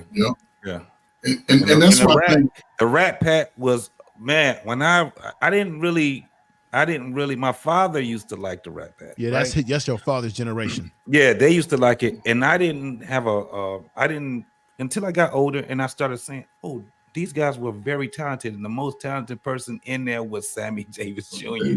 That was crazy to see how he commanded an audience. And a lot of people didn't like him. A lot of people didn't like Sammy Davis Jr. Yeah. But I think those oh, go ahead. No, I just think that you can definitely see the big disconnect with the younger generation from those of us who were able to see those type of things that were going against us, and they don't really understand in a sense because, yes, today you can say that police do a lot, but before the 70s, really, you didn't just have to worry about the police because the police came to the community when it was something bigger than what we could handle. But man, we had to worry about the regular citizen. That was the most dangerous thing. You wouldn't go to none of these places and that's the crazy. I don't think they really understand that how dangerous that was for us or anybody to be out when them street lights went out for real. Because those picnics that y'all going to every 4th of July and Labor Day and Memorial Day, it was called Pick a Nigga. And the nigga that they picked was the nigga that was out there straggling in the little two necks. So they was picnicking all right. So I just think we just got to understand the whole dynamic. It's just not something new that we're fighting against. We've been fighting this. Our ancestors fought it. So we just got to put that to pass sometime. Well, the history has to be, you can't forget. And that's one of the problems I have is when people try to get rid of history. People have to actually know, because we just going to keep repeating it. And it's really crazy now because you have a lot of people that are relaxed, right, on their thinking. They're relaxed because they think that it can never get to a point of anarchy. A lot of people don't believe it. Those will be the ones that'll be shocked when you have, because the thing is that you still have to be able to be ready to fight, whether it is intellectually, whether it is when you're talking political, when you're talking all these different things. That's why being here in America, we have to figure out a way to infiltrate Black folks, the system. That's we have to do it. And I don't have the answer to that, but I can tell you that that's the only way. You got to get it from the inside out. And if you got too many people that's too relaxed and everybody wants to be entertainers and or football players and basketball players, and no one wants to talk about, okay, how do we change laws, right? Or what is a law? Remember, we knew it as kids because they used to have school. What was it? Schoolyard Rock or yeah. And You get lessons that about I'm a civics. Bill. I'm only a Bill. If you listen to what he's saying, you'll be like, wow, this man is teaching us. Was it schoolyard or schoolhouse? But I know what you're talking about. Schoolhouse Rock. Yeah. And you knew that. That's how I knew. I was like, well, I just remembered the song. And they were like, well, before it becomes law, what is it? He was like, oh, it's a bill. You know, and they talk about legislation and what legislation really, I knew that. And when I went to high school, I just remember doing econ and government. And it was so easy to me because he was saying things that was like elementary to me, because not just because of that song, but it was because of I had family members that actually knew about politics, that were actually in politics. And one of the things about being in Detroit, you had a lot of people that were on city councils, or you have people that actually dealt with the campaigns for someone to become, try to be mayor, or someone to try to be it. And that's how I learned what bills were. That's how I learned what a judge actually is and how a judge actually gets on the bench. It was by election. I was like, wow. But a lot of people didn't know that. I'm talking about smart people. They didn't have that vigor of how the world works. They knew how to get a degree in, in something that has nothing to do with how the world actually is infrastructure. So that's one of the things we can't get rid of. Well, that's why Fred Hampton, when he was alive in Chicago, he kept promoting the idea that Black people should have a political education. Yes. Because everything starts at politics. Politics determines how far they bury you. I mean, literally everything, right? I'm gonna get ready to drop off, but I wanted to bring this up to everybody. If you have not seen it or read the book, I would suggest you do. You said something about we should infiltrate, right? How many of you have either seen the movie or read the book, The Spook That's Set Next to the Door? I've heard about it. I've never read the book, though. I heard about it. That should be a mandatory read or movie to watch for every single Black person. Hold on, I gotta write Not to this tell down. the whole story, but I'll give you a breakdown. It's very simple. It's a Black man who came from the community. I think he came from Harlem, New York. He went to school, got his education. He joined the CIA. And what he did is he played he acted like he was a Clarence Thomas type of Black man. So he acted like he was a coon, like he was a sellout, but he never was selling out. He simply was playing the role to get into the get himself entangled into the power. He learned all the techniques of the CIA, all the techniques, and then what he did is he went back to the community and he trained all the brothers and sisters in the community, all the techniques of the CIA, how they watch you, how they spy on you. He trained them in everything, explosives, intelligence gathering, everything, right? Wow. So the whole thing is that people thought that he was a sellout when in fact he played the role. That's why it was called Spook That Sat Next to the Door. He played the role because they would say things like, oh, you're a credit to your race and all that kind of stuff. And while he was playing the role, he was sucking up all that information that he was going to go back to the community with. And basically it was one of those movies in the 60s. So, it had that revolution type of Black Panther type of thing where the brothers was like learning, he was teaching them martial arts and all this sort of stuff. Right. And it's actually, damn it, I put this in my community post. There actually is a Black martial arts group that came out of the 70s where they were about every black person needs to learn martial arts and discipline and all that sort of stuff. But check that movie out. It's it's an old school movie. It's 70s. It says about Dan Freeman. That's the character's name. That's his name, Dan Freeman. And it's basically showing you how a black man was able to get through the system by making the system think that he was non-threatening. And the whole goal is to gather their information.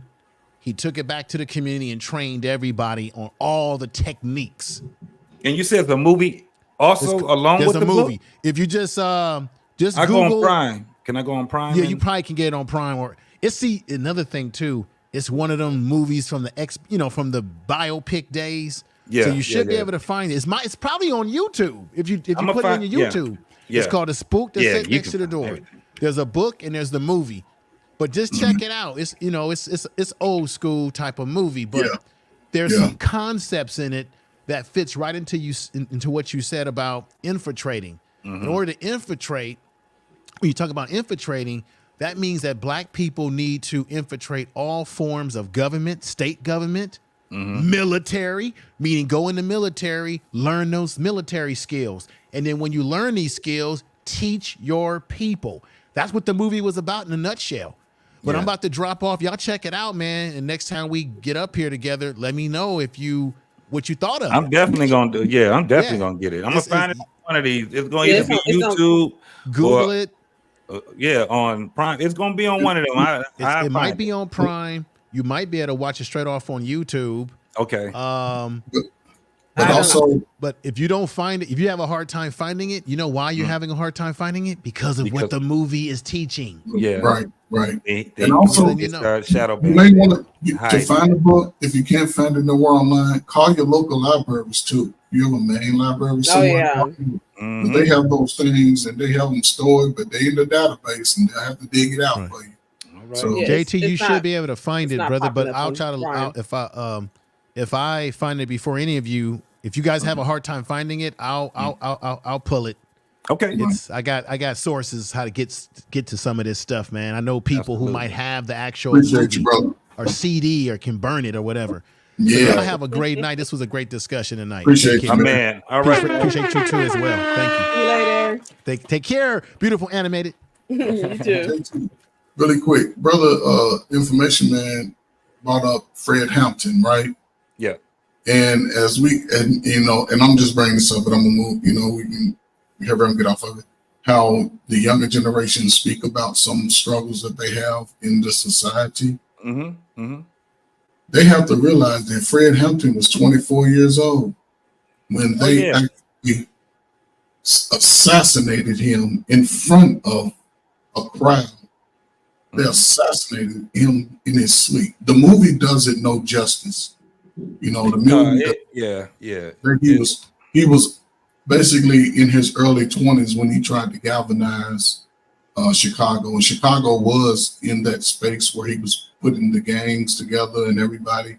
All of this free lunch, all of this lottery, all that, we created all that within our community. And once we allow others to sort of infiltrate, and then that's where we start falling apart. So some things, and this is what we see in these places. We talk too much. We can't hold water. That's the problem. We talk too much. It don't take no money and somebody to threaten you for you to give some people up. Sometimes it just you already motivated to do it anyway, and it comes from being jealous. You know what I'm saying? You want to take their spot or whatever it is, man. It's that's a sad thing, man. Most definitely. Yeah, absolutely. It's no reason to be jealous. We all in this together. We all got the big nose, and big lips, and fat feet. It's all us.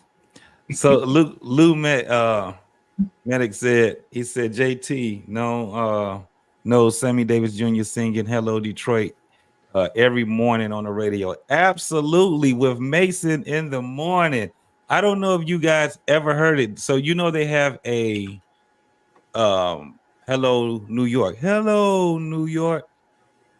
Sammy Davis Jr. sung that song. Not Sammy Davis Jr. Frank Sinatra for New York. Sammy Davis Jr. sung a song for Detroit. We have a national song for a city song that's for Detroit, and it sounds in the same thing as Hello New York, but it's Hello Detroit, and Sammy Davis Jr. did it. This was and matter of fact, Lou, Mason from Mason in the Morning, Mason is still on radio. So in the morning time, he's back on mornings. In the morning time, he's playing that song. So it comes right before he comes on. We've been listening to that, man, for so long. That's how I used to know. It used to be when when you got the alarm clock and the radio, instead of the beep, beep, beep, you had the radio to come on. So at 6 o'clock in the morning, I think it was, at 6 o'clock in the morning, soon as the clock turns on, that song used to turn on. Hello, Detroit. That shit is crazy. I didn't even realize until I got a little bit older of that was Sammy Davis Jr. that did that for us. So shout out to Sammy Davis Jr., man. Oh, shit. Most definitely. I'm definitely going to check that book out too, man. The Spook Next Door, the set next to the door. I'm definitely going to check the book out. I'm going to read, because, when you read it, it's more detailed, right, than what the movie also shows. So I like reading the book and watching the movie or documentaries or whatever it is. It makes me, sometimes it's easier to follow. So if you read the book, it may be easier to follow some movies. If you watch the movie, it may be easier to read the book. Whichever one you do, the best. And you're always going to have different details and stuff like that, because movie got to be a movie and a book is a book, right? But so therefore, sometimes reading the book first makes it annoying to watch the movie when they mess it up. Right. You be like, that ain't right. Hold up. But I like the detail. I like the detail for the simple fact that like I said, when they do movies, they got to make the movie more interesting. So they will, turn things around. That's why you will hear them say it's based on, real events or something like that, or just BAS. Huh? Miss BAS. Yeah. Is that how I pronounce it? BAS. That's it. What did I say, Trey? No, you said BSA. I said BAA. I said, yeah. I got that. I'm dyslexic like a mug, man. No. Well, I see that she did put the movie in the back chat. And in the front. So yeah, there you go. I mean, it's ready. So we got it. Yeah, he said. Clement said it. Yep. Just type it up. I'm definitely going to be watching that. Wasn't there? Yeah. So listen, I'm gonna go ahead and do these other 2 videos. I'm gonna do this one with the one with Corey and my man. How did I forget his damn name like that? Darnell Rollins. Ashy Larry, my guy. So here we go right here. This is the first one. You mild sauce, my nigga, mild. M-I-L-D. You catch up. You ain't hot sauce.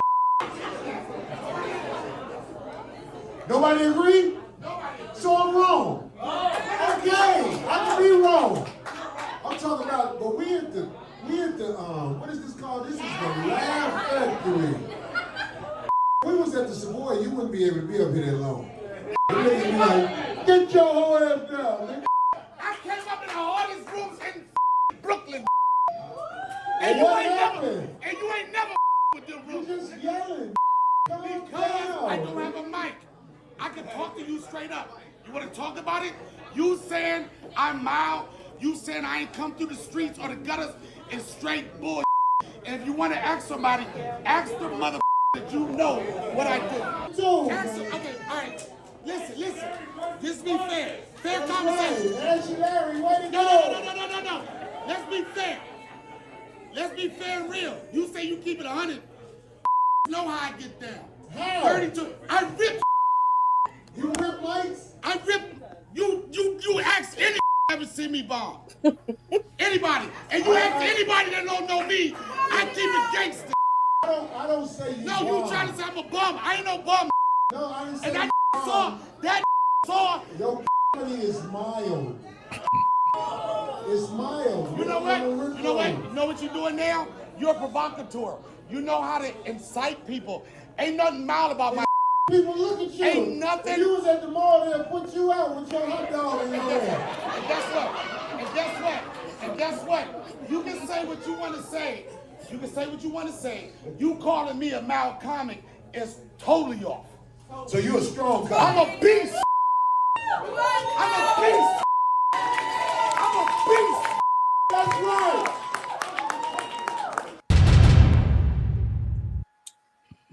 All right, so Donnell Rollins had got he got a little perturbed while Corey is on stage with the mic. Last thing, and Donnell knows better than that, man. You ain't got no microphone, homie.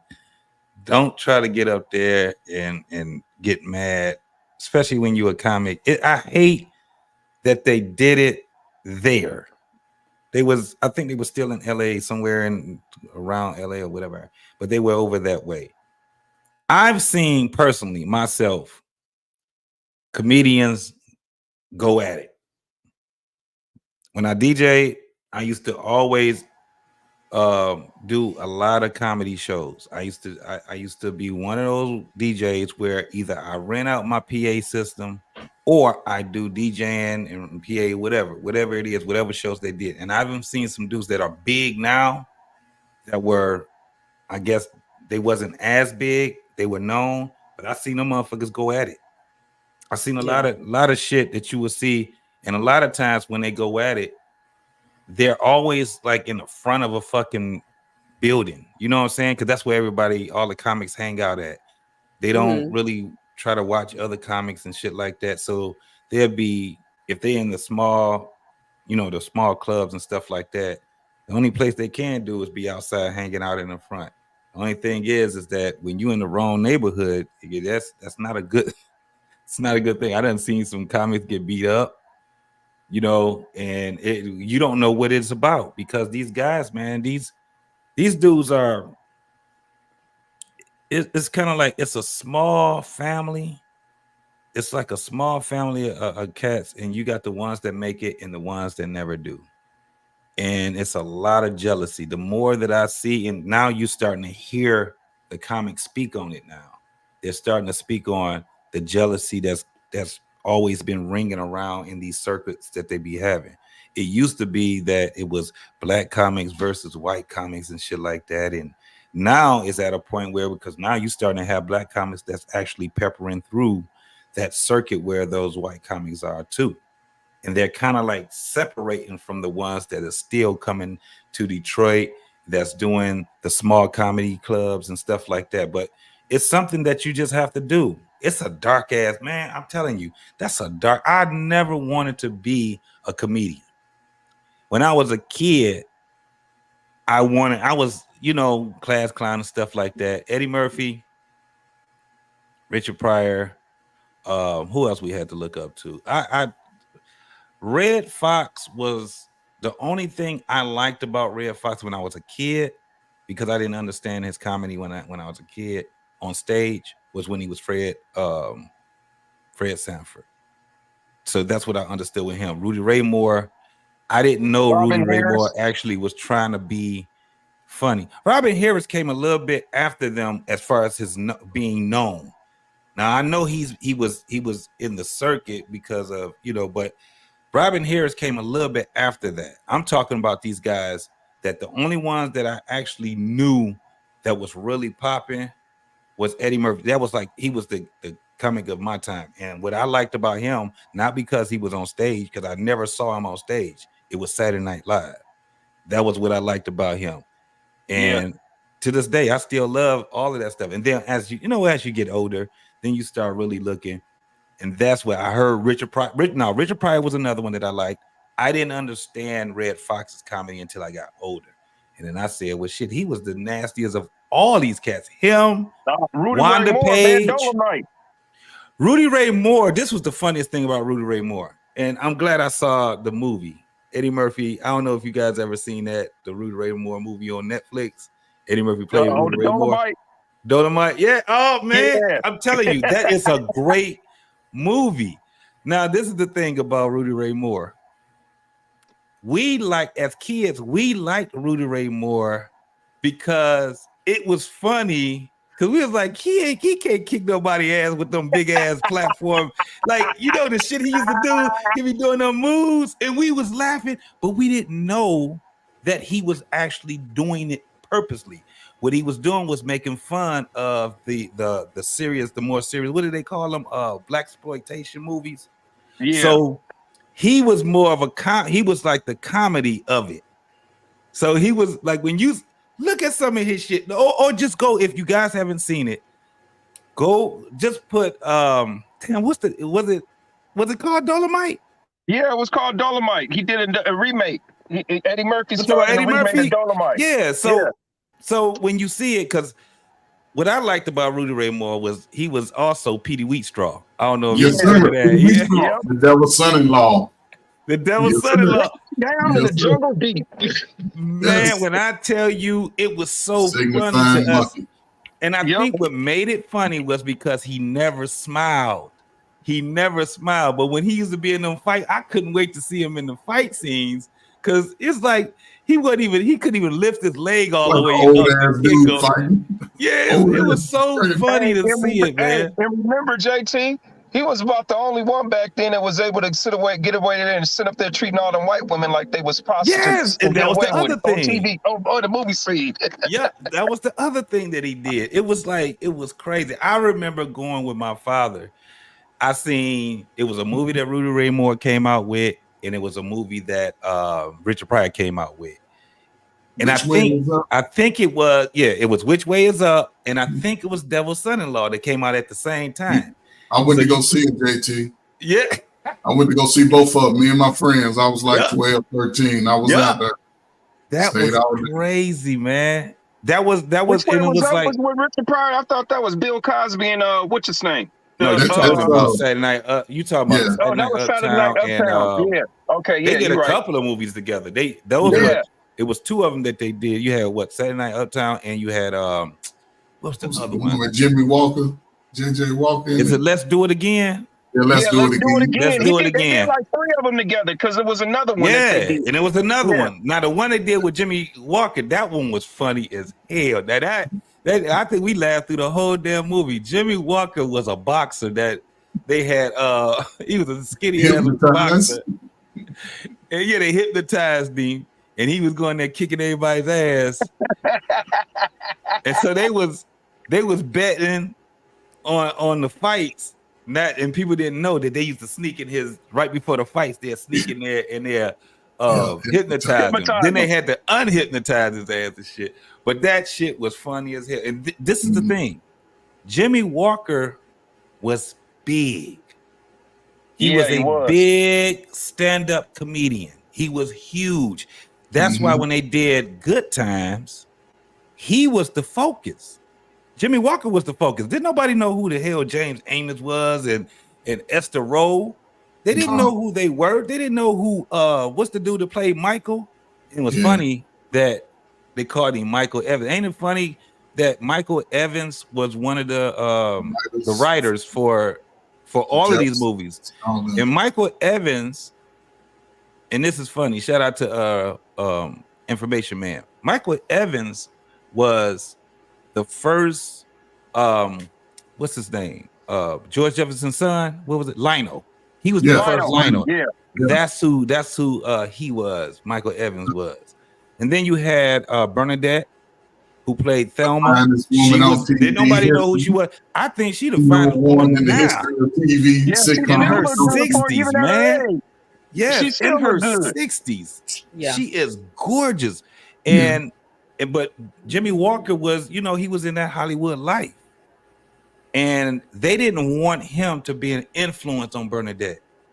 Like, he was trying to get her to, to pose into Ebony Jet and all these other magazines. Like, he had that type of pull.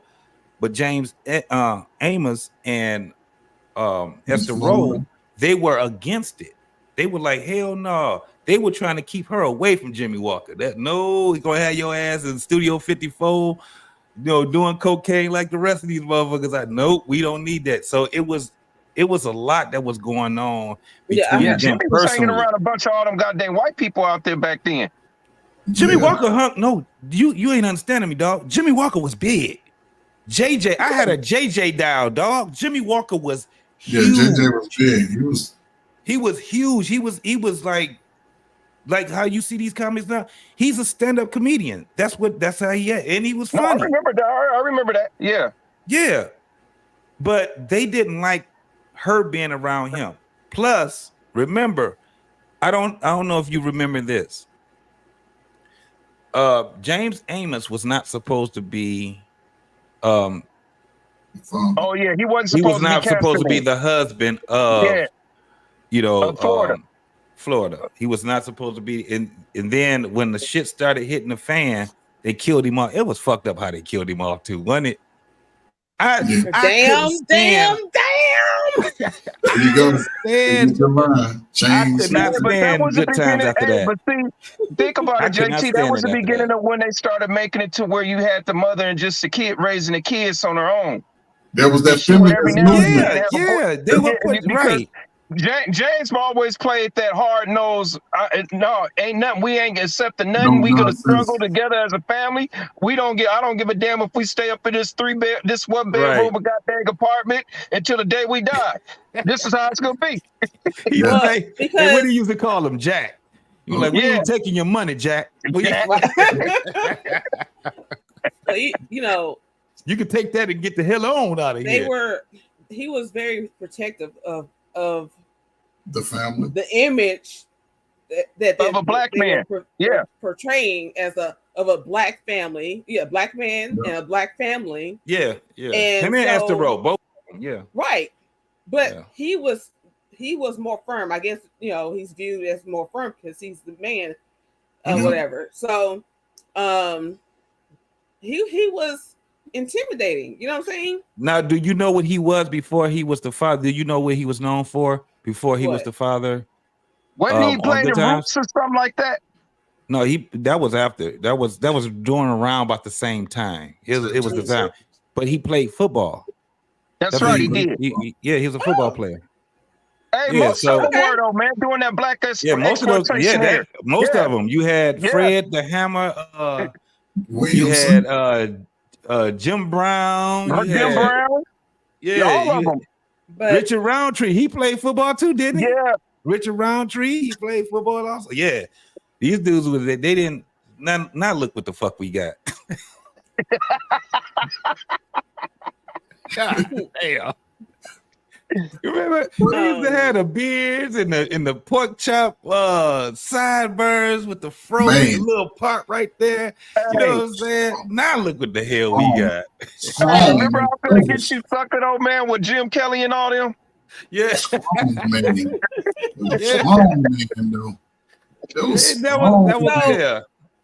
He was a football player, man. Yeah. And hold on, they had another football player. My man Keith. Remember when they got rid of James Amos, they killed off. They put Keith in, and he was a football player. He was a football player, and he was a stand-up comedian, and he did impressions. That dude was very talented, man. And then JJ, remember they was going on the wedding, and JJ was out there. What was he doing? Trying to take pictures or some shit. And Keith had tripped over his leg and. Now his football career was over. Now they got to stay in the goddamn game. I hate it. I couldn't stand it. Look what happened. They moved Florida out to get with some dude that she moved out the state with him, and now JJ was running the whole show. but see those undertones back then. I don't think we really paid attention to what the message they were sending, because what the message was saying basically is that we don't give a damn what y'all think and how y'all believe, and that you gonna move up out of this shit. Your ass gonna stay right here. Right here. You ain't gonna get no further than these damn. Yeah, man. That was terrible. JT, that was my first introduction to that fine ass Janet Jackson. Oh, woo, Jesus. Yeah, Penny. Yeah, that was my dad. No, they had a lot of people that went through that show, man. Remember, Lou Gossett was the older gentleman that was about to marry Thelma. First. That That was the first time. That was the first Yeah. one. That was first. Then he came back as Florida's brother. Africa. Yep. And that's when James was like, you ain't gonna be doing nothing with my daughter, Jack. You all right, dude. For somebody else. Do you know my father? He still was using those terms. Like if he got mad at somebody, he would call somebody a turkey in a minute. I was like, damn. Turkey? He didn't say jive turkey. He just said turkey. He was like, let me tell you something, turkey. Suck up. Hey, when that was, so you know you old. Hey, you know when somebody wanted to whoop your ass when they call you sucker like that, they be like, sucker. Yes, you was gonna say something. Jump on there and say what you was gonna say. No, do y'all think Good Times would have went as long as it did had if James and Esther did not interfere with the mindsets, the plans of the white people? No, it wouldn't have lasted. No, it wouldn't have survived. Because honestly, you can actually when they got rid of James Evans, when they killed him off, you started to see the decline of the show right then. Because remember, that's why, and you're right. Esther Rowe had left. Yeah. Remember, the kids was in the house by themselves. That was the reason why. And they was trying to say that she was on a trip in Hawaii or some shit like that. And then she got married off and all that. Yeah. Yeah, that she got married off and stuff. And they was mad at James Evans because they killed that motherfucker off. He went there. He went to He went to Alaska for a job, but working on train tracks or something like that. Wait a minute. He didn't make it to Alaska. He went down Mississippi. He didn't make it to Alaska. He ended up dying or something like that. Yeah. But the thing was this, and I heard him talk about it before, is that, of course, being in that industry, you should be compensated fairly. And he just made a move to request a little bit more, and then all of a sudden he was gone. But it played right into the dynamic of the feminist movement. Yep, that was the beginning of it. That was the beginning. It was right in the height of it because it started to put even an episode where he was going to get a job and he took Florida and they hired her over him. Yeah. So, and the guy said about it. Yeah. But the guy said it when he talked to the lady that was going to harm. Listen, we need to harm minorities. We get to kill two birds with one stone. We harm the black female. And they've been riding that same, and that's why I don't understand the sisters. And this goes to show the disconnect that a lot of young women have from those times. Those shows back then gave you the message. So now, what do we see now? They'll put a sister there before they put a brother there. Yeah. And sisters don't understand that. It ain't that brothers don't want to go there. Hell yeah, we want to go there. Speaking of the Breeny Green, my boy Beans, what's going on with you, boy? Robert Taylor Projects. Hey, Robert Taylor. Hey, JT, think about it though. Think about the next thing that they got rid of after and how they competed against him to dry them out. The Cosby Show. Look what that represented. But even before the Cosby Show, you still had LA. What's happening? Yeah, well, yeah, but see, the thing is, you think of the Cosby Show during that time, during the 90s, you had all the conscious rap groups, Public Enemy and all them, when they did their concerts, where were they doing it at? They was doing it on the college campuses, school days, all that. That was promoting you wanting to go to a black university. What did they turn around and do? Hey, think about it. What's still playing today that started playing way back then? The Simpsons. Damn. They ain't got rid of the Simpsons yet. Oh, they like that old stupid comedy. They enjoy that type of. It's like awkward comedy to me. It's nothing really. And now we have something worse. SpongeBob. Oh man, that's SpongeBob.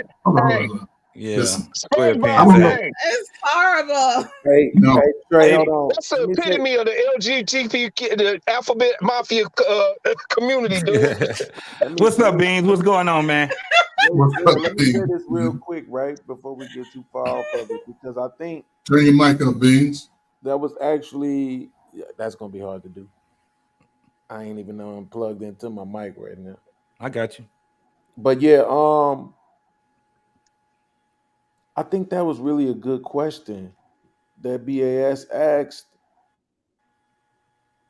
Honestly, I think that was actually a super good question. You saying that What's the answer? It's the way she formulated it. Well, but then the thing is making me think. Yeah, right? yeah. That's what makes it such a good question, right? Y'all came right out and said no, but then the responses that y'all gave to me didn't really make me match up. Like you were saying no. I didn't give a response though. Okay, so, but it's like because she said, would the show have lasted as long? You see what I'm saying? Like if we keep the dynamic, the show goes away. Versus because they removed the dynamic, the show lasted longer. I think that's the first time I've ever actually heard somebody frame the question that way. And now it's making me think, right? Because the first answer would have been like, yeah, it probably would have went longer because they wouldn't have been rocking the boat. But then it's like, wait a minute, would they have allowed mother and father, you know what I'm saying, in the series to last for a long time? And then how long would it have actually been able to play out? Right? How long were you gonna keep on taking them through these struggles? You know, where this man got to keep trying to find another job and another job, and like how many seasons of that were you gonna be able to actually get away with? You see what I'm saying? Yeah, before you aged them out. Yeah. You see what I'm saying? So that was actually a great question. Because I probably would have thought about it immediately, like if they wouldn't have rocked the boat, they would have lasted long. Because a lot of people don't know this. The Jeffersons was on for 11 years. Yeah. It don't even seem like it, but you know what I'm saying? Like, but they was on for 11 seasons. So, but they had the bag. They had the bag, and then you also had this man had how many damn cleaners that he had? Three. That was something, man. I think he had like 3. Shit. Yeah, I think so. Was it 3? I know he had at least 2. Yeah, he had more. Because he had a franchise. He was building as the season went on. He was getting more and more businesses because Lionel was an architect, and so it was crazy. Okay. Because remember, it was the spinoff of All in the Family. All in the Family, yeah. All in the Family, Right. yeah. And his neighbor was a racist white man, but he was poor. He was a Republican, and he was poor, and he had a son-in-law. You talking about Carol? What's his name? The one that the sheriff for In Heat of the Night. Yep. Yeah, Carol. Which, Yeah, by I the forgot way, his name. had a black wife. Carol O'Connor. But but you know what's so Carol crazy? O'Connor. There you go. You know what's so crazy though? When y'all started explaining it, the one thing that it did make me remember, that's what they wanted anyway. So if you ever watch any interview with Esther Rose, she talks about how they wanted her to be a single mom from the jump. Yeah. You see what I'm saying? And she fought against it in the beginning, like, no, man, like I already got a husband. Because the Good Times is a spinoff of Maude. Yeah. Maude. Yeah, it's a spinoff of Maude because she was the housekeeper. She was a maid, wasn't he? She was a cook or something. Yeah, exactly. Yep. And that's what I'm saying. Housekeeper, there you go. And James had been on there before. So what would be the point of you spinning the show off to her being a single mama? Right?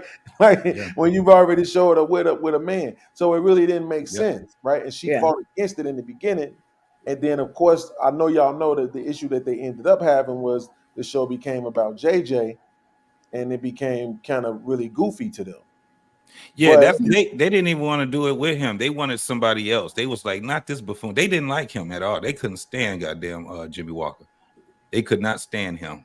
And Esther Rose, she was a little, better with him than James Amos. Hey, James Amos couldn't stand goddamn Jimmy Walker. Jimmy Walker, and he'll tell you, he'll tell you, he said they couldn't stand me. They didn't like me, and it was because he big ass mouth. But like I said, that motherfucker was huge during that time, man. And so I that's remember what the it Jimmy was. Walker doll too, man. Yeah, Growing I up. had a Jimmy I Walker remember doll. that. You pull the string and the motherfucker be like, "Dynamite."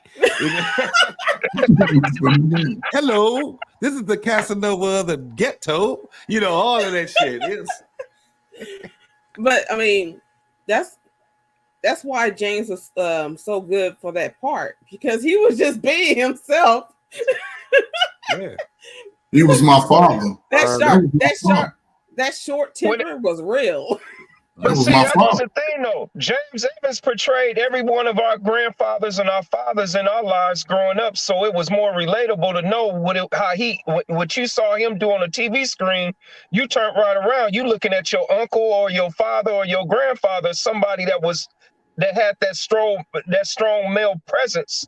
That it's like when you hear them open their mouth, everybody just got quiet. Yep. Yeah, that's crazy, man. I'm really gonna think about this too, though, because I wanna believe yes, but I think y'all made some good points. I want to believe yes, though. I think I've always considered it like, man, if they would have just, played the game. Yeah. But now when you say it like that and you actually make me think about it, it's like maybe not. Maybe they did exactly what they did, and they got to the point what they was trying to get to anyway. Get him out the way. You know what I'm saying? Then They never wanted him in the picture in the first place, so they ended up saying, okay, we'll play it your way for a while, and then we'll just easily move him out. And then while we move him out, we're going to move you right along out with him. Because I don't even remember how long she was gone, but I mean, I can't. She was gone a season. It was like but almost I'm talking about in script, though. Yeah, she came back towards the end, remember, because Thelma was getting married. But Trey, I'm talking about in script. Right, like inside of the script, like how long was she gone?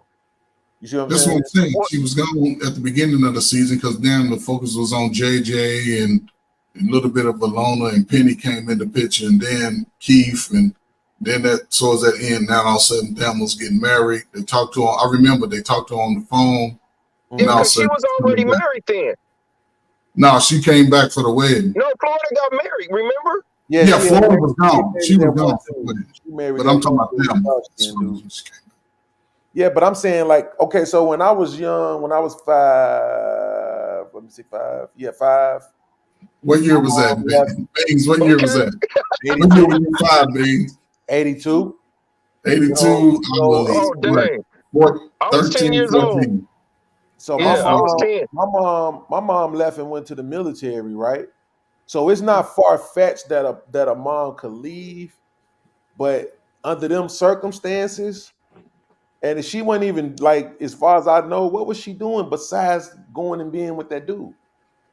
That's all part of the script. They can make it look like they want to. That shit was so stupid now in hindsight, though. Yep. I said the same thing. I was like, man, this shit crazy as hell. Right. But again, listen, fellas, it wasn't like she left small children. They was all young adults. They old enough to watch themselves. Think about it. But hold on. Was they though? It looked like was they on Section 8 or something? Because I swear to God, they never moved into that damn apartment. That was low income. Yeah, it was they was low income. Green can't do no lower than that. Hey, watch out now! Watch out now! Don't talk about my home. Hey, no, they were supposed to have killed, but they were supposed to have killed Jimmy. They were supposed to, not Jimmy Walker, but they were supposed to have killed James when Jimmy Walker, when JJ joined the game. Yeah, when he got into it, but he got shot instead of James Amos. They was gonna kill him off there because they was having problems. Like, he really did not want to be on that set with JJ. He could not stand goddamn Jimmy Walker. And that was the whole thing. Was Esther Rowe was the one that was trying to keep it together. So when he left, remember he left a couple of times. It was a couple of times he went away to work or some crazy ass shit. He came back. Then when the motherfucker left, I think he probably cut somebody out because they killed him bad. They killed his ass off too, man. It was like, God, car crash. It's like, damn, man, that was fucked up because No, they I didn't think it want was a that. train crash that he died in or something. Wasn't it on a train It or was a something? car crash. It was a car crash. He was like, I'll never forget that because I always just remember that speech of her opening up the letter all excited and shit, and then going into the sad mode. Yeah. Like stuttering the words, like, we regret to inform you. You know what I'm saying? Like, yeah. It's like, damn, they sent the damn telegram. Right? Hey, but that's how they Like, get where's it the back then. person that does the phone call or arrives to your house? Like, I'm so sorry. Let me tell you how immature No, I that's the was, military though. that does that. I was immature, and I think I thought it was just me and my cousin because we watched that segment, and we were immature because I think everybody was during that time when you seen it. When she said, damn, we bust out laughing. And then in the 90s, you start seeing comedians doing that shit. You had goddamn Martin was like, damn. Everybody started doing. I said, damn. I think it affected all of it because we all was fairly young when that shit came out. And me and my cousin, we laughed, but it was like we wasn't supposed to have laughed. I think it did a lot of kids like that, bro. I think a lot of us definitely became a meme not now. for me. Yeah. Because like by the time they killed him off, and I had lost like my grandfather, like you all mentioned, his presence reminds us of our dads and grandfathers and stuff like that. So no, that one hit. But it was another one that hit. It was another one that really hit hard though. It was the one when Dr. Martin Luther King got killed. Yeah, and they did that segment on that one. It was kind of like the same type of thing that was going on. Now, this is what was crazy. That movie came out in 1974. Dr. Martin Luther King was assassinated in 1968. I remember people were still. It was like it's like every time his birthday come up, it was like a sad moment. It's like black people could not recover from that shit, man, because I'm like, damn, I was born in 1972, but it felt like he got killed in 1972. Yep. Felt like he got killed in 1974. It's like that shit really fucked us up. Yeah, that fucked up black That's folks, the type man. of coverage that they gave King. Though, when you really sit back and think about it, the way how they did the coverage on him then, and then they was still during that time. You had to think about it. They were still going through the suing the government and all that about during that time too, back in 1972 and all that.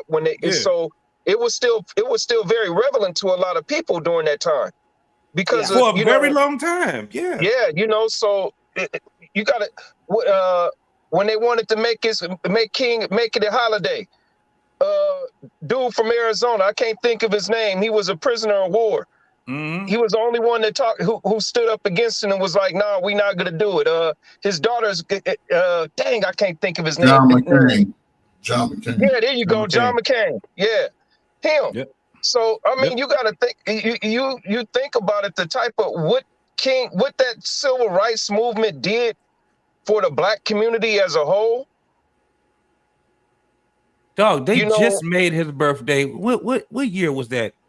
Back in the 90s, 90. I think it was 90. What was it? 95 or 96 or something like that. Something like that. Yeah.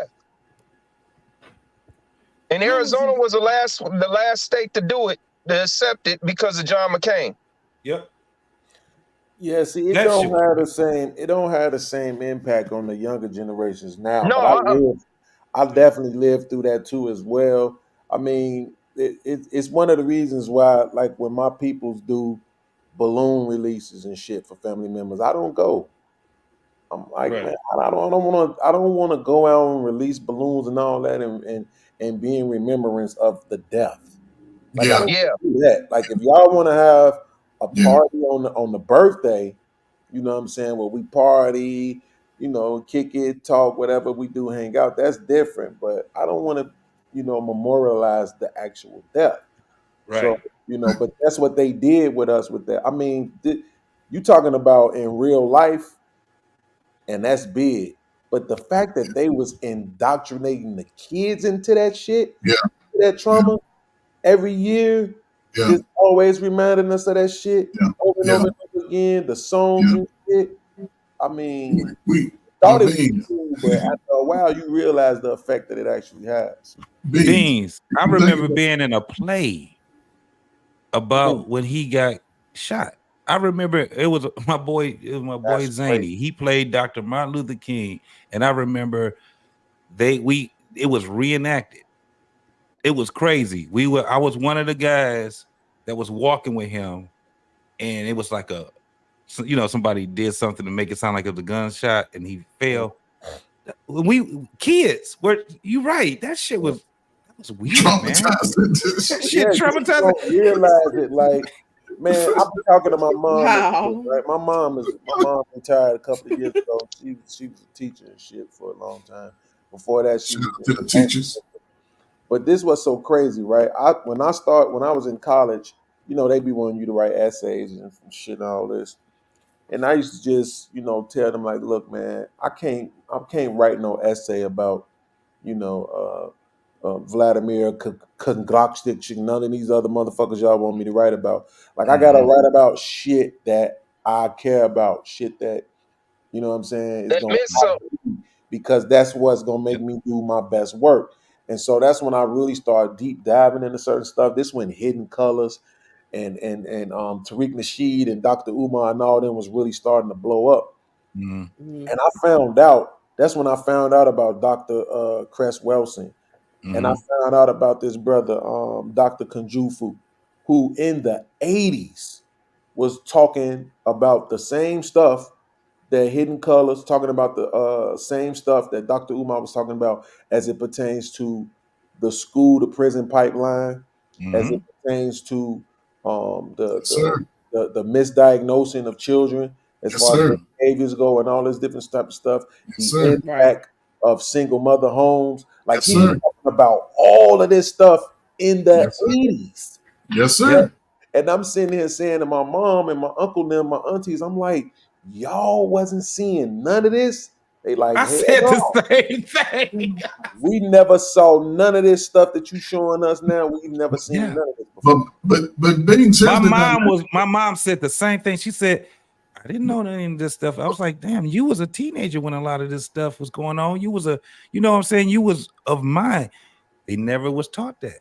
But this is where they intentionally did what they did to our communities. And Bings, by the way, shout out to Orr High School on the west side, Michelle Clark and Douglas High School, all them schools over. I used to work at for. But this is the dynamic that they created, because understand, in the 60s, people that were married, and it was most of us that were married, the adults, the man stood in front of all that chaos that they were trying to put in our communities. We wasn't allowing a lot of that stuff to happen. So as we got into this new feminist movement and they understood that they could just separate us so easily, now you started seeing all of this crazy ass information coming to our community, all these other programs and stuff that would come in and attack the children on a silent level. You know what I'm saying? Because when I was in elementary school, most of my teachers were Black. They understood that they had to get us out of this being. They had to integrate. They had to separate it. Women that look like our mothers and aunties, because they gave a little bit more care in what they were going to teach you. And they could go talk to your grandmama and your mama at church on Sunday if your ass was acting out. So once they started busing, I went to school. I used to have to catch the bus at 6:30, drive 15 miles on the other side of town, and I would get home at 4:30, 5 o'clock, because we had to go back. It was crazy. But when I got into those white schools, I didn't get that one-on-one attention that I needed. And I took advantage of it sometimes. I was just appreciative that I had that upbringing and going to those schools when I did, because back even in Chicago today, they go to school from elementary all the way through 8th grade. There's no middle school. In other parts of the country, there's an elementary school to 5th grade. Then there's a middle school, 6th through 8th grade. Mm. So it helped being able to be separated. You know what I'm saying? 6th through 8th grade, it's good to have them separated and give them a little bit more. But you can see the shift in the even young men, because although I ain't gonna say I can't count for everybody, but the reading levels of guys that I was going to school and in my city and state, shit, we could read like a hell coming out of elementary school. We wasn't reading on no third, fourth grade level at 17, 18, shit them up. Because guess what? We was filling out job applications without a parent. You signed shit, signed your signature without a parent at 10, 11 years old.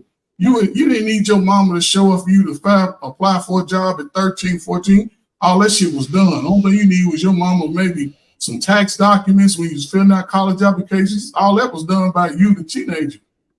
And today, shit, these kids can't really shit. They can't. They don't know how to sign their own goddamn name, man. No, now that y'all said that, now that you said it, you're right, man. Because even with like the college applications and stuff like that, I was like in the 11th grade already, you know, all these things. And like my parents, they looked at it and shit like that. But I had to sit my ass down with me and my counselor used to sit down. That motherfucker was the one that explained everything to me. And then, you know, sign off on all that shit. You right. God damn, man. Yeah, I mean, you know, my thing, what I try to tell people often is that that's not no accident.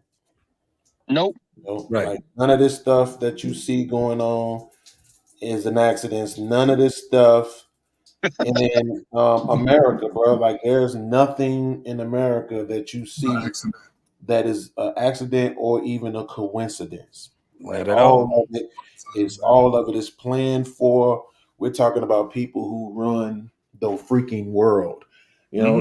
And there's a saying, I didn't even know this until recently, that the saying was actually in the Bible as well, that there's nothing new under the sun. Yeah. So people know what to expect from certain things, and when you put people in certain conditions, and the same way how, and I can agree with him on what he's saying about reading, because it's crazy to me. I'll just give you an example real quick. Don't laugh at me, y'all. So I know when to use a and an, right? A-N versus a. And so, but I didn't know why. I just knew I knew it, right? That's how deep this shit goes. When we saw the boom in social media, we saw that there were people that didn't know when to use their E-R-E, their E-Y apostrophe R-E, or their E-I-R-E, right? Yep. But I knew all of that. And it's like, as a writer, when I would be writing, whether I was writing my rhymes or whether I was writing essays in school, I knew when to do it. I always got all A's on everything I wrote. It was math that started kicking my ass once I got past algebra. Once I got into geometry, math was just UFC kicking my ass. Like it just had my number. Hey, I think that went for all of us, man. Because that's how you know, but that writing though, it's like this how you know. This is what I'm saying. The point I'm making is this, because I don't want it to get lost. This how deep it goes when I'm telling you that it's not an accident. That I could be this many years later and have something embedded in me so deeply that I know how to do without even knowing why. You know what I'm saying? I didn't even know what, but my mom was a teacher. We talked about it a couple years ago, and my mom was like, well, you know, you use A-N whenever it comes before a word that begins with a vowel. And I started looking at it. I'm like, damn, that's what I've been doing. I didn't even know why I was doing it. I just knew for whatever, it sounds right. This looks right, and it sounds right to use "and" at this point. That's how deep in teach goes. That's how deep teaching goes, bro. And you know what? They wanted. Go ahead. I'm sorry. I'm saying this. If they wanted people to know that type of stuff, that's what people would know. That's what they embedded in you. They would know it. They would know it. You know what I'm saying? That it's not like it's not like it's something wrong with the people. That ain't it. They don't want these niggas to know this shit, bro. They design us the way you absolutely right. You can see it, Beans. You can also see it in our generation. Like my mom, she be on Facebook, right? And she like it'll be somebody, a family member or something, and she will write them like she's writing a letter. She would, dear whoever it is, Right. and she'll start writing them, and then she will put a salutation, sincerely, your auntie, Gloria. Commas, like, everything. Is it graded? Yeah, everything. Yep. Talk to that standard. Even with us, and I know if you text, I guarantee me, you, Ferg, we all still use English. Right. That's a fact. Yeah. We still use, apostrophes when we need to use them for That's the a S's. fact. We still use, it's kind of like I said. Hey, I feel like a whole nerd, Trey. I swear I do. I be like, sometimes I be thinking like, should I just put the U or should I just go ahead and spell YOU? Like, I don't want the chick to not text me back. You know what I'm saying? Because she think like, this nerd, lame ass nigga spelling words all the way out. Hey. You know what I'm saying? He using your the right way and shit. He got the apostrophe R-E. YOU with the apostrophe LL. Exactly. No, here's the thing that get me when you try to sit up there and use the correct pronunciation, commas, and all that when you're doing the live chat and you only got like 150 characters. Right. Yeah. I tell you, my father was probably the biggest. My father, he instilled in me to make sure that when I write, always write to a high standard. My father, remember the practice in cursive writing things that used to be up on the board around the room, how to do your A's. My father wrote like that every time he wrote. I'm like, dude, your shit is perfect. And when he used to look at he used to call my handwriting chicken scratch. How the hell your kids go read that with chicken scratch? I'm like, Daddy, it worked. My shit. That's some bullshit. And my father wrote perfect. He was left-handed. Man, I used to be like, damn, man, your shit is perfect, just like you should be teaching. But Trey, I ain't gonna lie though. Here's the thing though. You probably was like me. All y'all probably was like me. Bro, in grammar school, I competed with the girls. Okay. Mm-hmm. So when we get into 5th, 6th, 7th grade, right? What our teachers used to do was we in the classroom, we have in class assignments. When you would finish it, they would give us these word finder puzzles, right? Yeah. Like that.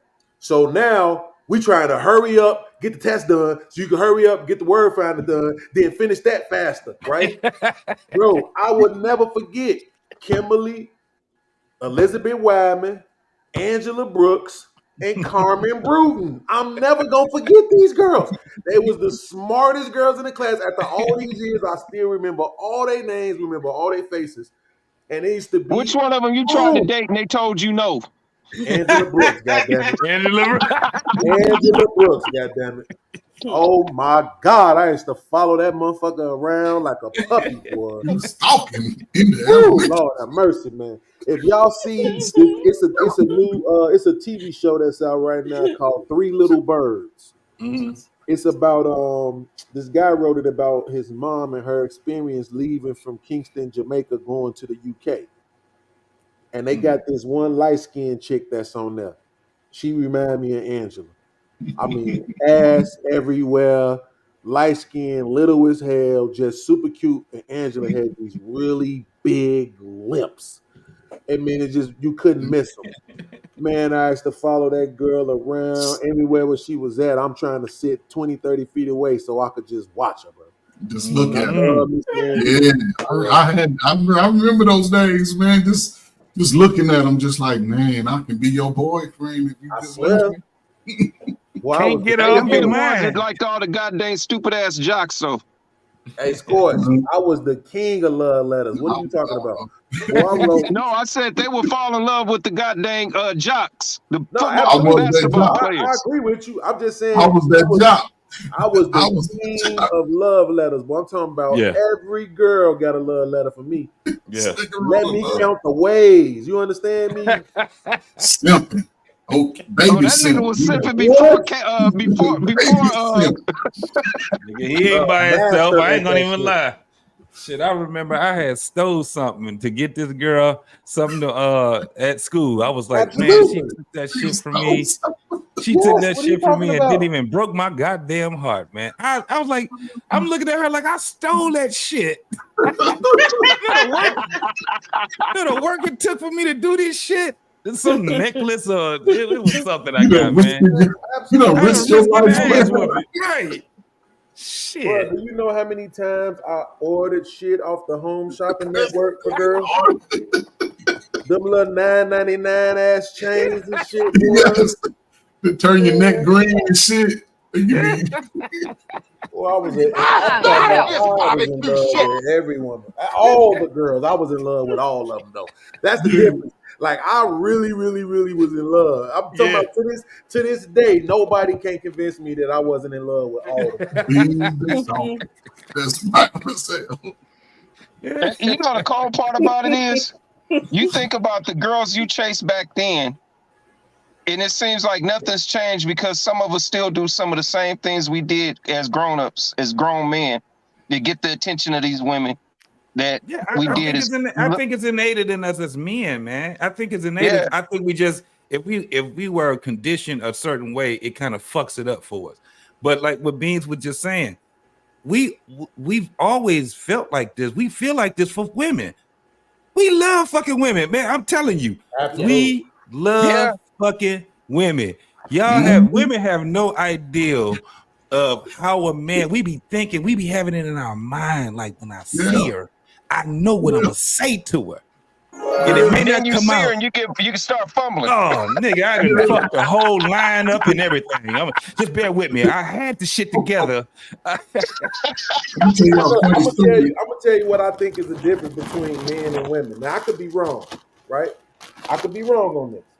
But one of the things that I think is different between men and women is that I think women will complain about shit just to be complaining about it. Yeah. I think men don't waste time complaining about shit they don't really care about. Right? So that's always my argument when women be like, man, why y'all always complaining? Because we fucking care. Like, that's why we're complaining. We're complaining because we actually like you. Like, you actually really give a damn about you. Yeah, right. Y'all don't really like us, but we actually really like y'all, and you know it. You know it's true. There's no way to deny it. You know it's true. You could say y'all just want to screw. It don't matter. Even if you say I want to screw, I still want to screw you. I want to screw you because it's you, because of your hair, your eyes, your lips, your neck, your fingers, your toes, your booty, your breast, your whatever. It's you that I want, not what I think you could go get for me from the rest of the world. You see what I'm saying? We actually really like women, and that's why we complain so much about it. Yes, and it starts early. It's a little story real quick. I had some neighbors' kids. I took them with me out. I took them out for pizza one day with my son, right? And we riding, and the little young one, I think he was in like the 5th grade, and he started talking about, man, these girls always bothering me and stuff, and I don't be wanting them bothering me. And then he said, then in that same next sentence he gonna say, but they be smelling so good though. I just can't. They smell so good. I said, yeah, it's in us, man. We can't get around it, unfortunately, ladies. So come on back to being natural. Come on, start smelling like berries again. Come on, ladies. We need y'all to come on back to natural. That's man, so get natural so I can pull your hair like I know you like it. You know what I'm saying? I was in the store earlier today. I'm gonna go ahead and tell y'all what store it was too. You can laugh. I was in Dollar Tree earlier, right? You look like a Dollar Tree. Right. And this lady came in there and she looked looking like 50 cents. No, she came in there. She looked like Esther Roll, kinda, right? Not 50 cents. But she had. I'm not saying that to make fun of her. I'm just saying it to be descriptive, so you all can paint the picture in your head. Mm-hmm. She looked like Esther Roll, but she had this kid with her that looked like a baby. What's the girl name? They daughter in the show. Thelma. Like a baby Thelma. Man, when I tell you this little girl got out the car, y'all should have seen her. She couldn't have been no more than about somewhere in between 4 and 6, right? When I tell y'all this little girl got out the car with the Rudy Huxtable hair, I'm talking about hair flowing. You remember how they used to have Rudy Huxtable hair on Cosby Show? Yeah. They weren't doing all that goofy shit. Afro all that dumb puffs. shit to her hair. They used to have her shit just flowing, long, beautiful black hair. You could see it, right? This little girl get out the car, and I'm talking about hair just flowing, and she just know it. She know it too. Whoever raising her, they letting her know, like, your hair's the shit. We not never gonna mess with it. We not never gonna do nothing to it. You popping out here. So she get out the car, and the little girl come in the store, and I wanted to just pay for all they shit. Just because I really wanted to just thank this black woman for not fucking with this girl's hair. You know what I'm saying? I'm just assuming this your daughter, your granddaughter, some kind of way. You related to her somehow. She with you, but I didn't really get a chance to because the line was so damn long. Y'all know how Dollar Tree be. They only have one open and shit. So it's like 9 people all the way in front of me. I ain't want to just walk all in front of everybody, but I really wanted to thank that lady. Like, thank you for not fucking with this little girl hair. You know what I'm saying? We don't see enough of that. We don't. And every time we try to have a conversation, they always say y'all don't like that, and they go to what we click and like on, maybe on Instagram or whatever. But they don't get like that's sexual. That's what we clicking the like on it because it's doing something to our genitalia. But when I watch Soul Train, I get chills. I get butterflies. Like when I'm looking at them women, it's like, yo, look at black women being black. Dude, the Jet magazine, Beauty of the Week. Yeah, that's a fact. That is a fact, boy. You couldn't wait for Jet to come Jet out, magazine. Boy. Man, what? You preaching that, man. Come on, I used to post them up. I used to cut them out. The photo, the Beauty of the Week. You know, I'll put them up on my wall. Like, yeah, all these is mine right here. All of them is mine. Yeah, see, this is why we gotta force the change in the narrative. Stop trying to pretend like that's what we want. That's what y'all give us. Now we understand what happened, right? We get it. You were trying your best to evolve from the house, from the bedroom, and from the kitchen to the corporate offices. And they wanted you to look a certain way. We get it. You did what you had to do in order to survive, in order to make it into this world, to be able to compete, provide for your family, and all of that. But let that be the narrative. Don't make it seem like if you was giving us the natural, we would have a problem with it, or we was demanding you to go to this artificial way, because we didn't. That used to be, fellas, help me out. That used to be the thing. You're gonna give me the black woman with the black look, the Spanish woman with the Spanish look, the white woman with the white look. Right? So there was a big difference between all of them. As black men, yes, we could go, oh my God, look at what's the girl name that Michael Jackson used to mess with, the white girl? Lisa Marie. Brooke Shields. Brooke Shields. Yeah, we could look at Brooke Shields and be like, damn, that's a badass white girl. But that's a badass white girl. Yeah, we just giving her praise because as a white woman, she got it going on. But that don't mean we don't feel the way we feel for our own. Right. Yeah. Hey, Tina Marie. Hey, Beans, you remember Saturday, man, when used to be grease your scalp day. You know what I'm saying? You sit between your girl's leg and let her grease your scalp. Come on now. Then you come back around and you grease the scalp with that blue grease and that rat tail comb. You know what I'm saying? Man, that used to be back in the day right there, boy. That blue grease. And put it in your hair. Wait, BAS, what's the name of the green one? Remember it's like the little green. That Crown Royal Crown. Yeah. Oh my God. They used to advertise it on Soul Train too. Yeah. Lost in translation. Yeah. Y'all remember when the sisters' edges went all the way to the edge? Yeah. The edges was thick and red. Wasn't no baby hair. It was thick all the way to the end. And I'll tell you the greatest hair product ever that you can never find no more was that damn Afro Sheen. That was the best ever. Yeah. That was the best ever. That was the best ever. Ain't nothing better than that. Now hold up. Y'all talking about the women with their hair. Remember when they used to put that goddamn grease in their hair, put that hot comb on that stove, and when that hot comb touched their hair, it start popping like fireworks? Oh, you talking about that Sofa 8? You talking about Sofa 8 right there, boy. Yeah, buddy, boy. Hey, Beans, you remember Lustrous? Is memorable though. Hey, Beans, you remember Lustrous Silk? Yes. Oh no, Hawaiian Silky, man. Yeah. That Carefree in the gold and red bottle. You know what I'm saying? Man, every woman in my family had what they call a caddy in their bathroom. And I mean, it was like a beauty supply store on that caddy. Yep. They had everything on there. Man, whatever you need, however your texture is, we got it. They had it. That's a fact. Yep. You had like about 5 or 6 different combs and picks. Yep. You had the There you rat go. tail comb. Then you had the big. That's your blue. You know what I'm saying? My mama still have a rat tail. She still go get them. Those rat tail combs and That's stuff. right. That's how they used to use that to part your hair, to braid it or whatever, man. I don't know how many y'all had sisters. Boy, I could put a part down the middle of your head straighter than any highway. You know, I could put. Yeah, a part when you around a lot of females like that, and I used to have long hair, dog. I ain't got shit. You now. and me both. But my shit was, I had my hair was braided until I was 7 years old, bro. My father, he was like, nope, we ain't cutting his hair. And because it was, you know, it was curly and all that shit. And for me to be a dark skin and had a curly hair and all that shit, I just hated the way it looked. Because I could never get my fro like how I seen everybody else's, because they had a little bit, it had a little more, you know what I'm saying, oomph to it. My shit had too much give to it. It get too damn long, the shit wanna lay down and shit. JT, you had that. Hey, JT, you had that George Jefferson. That stupid ass wavy hair. I couldn't stand it.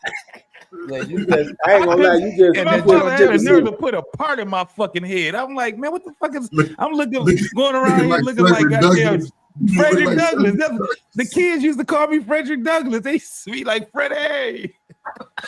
Now, see, you just triggered me, right? Because I had long hair as a kid too.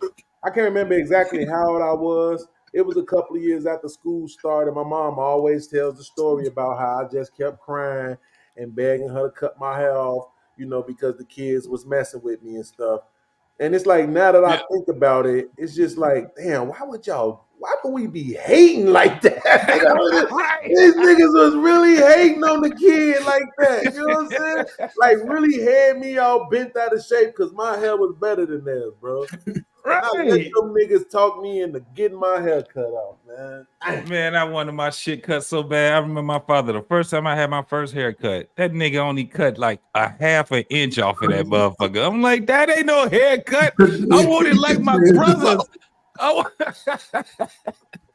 He said, I'm gonna cut this nigga.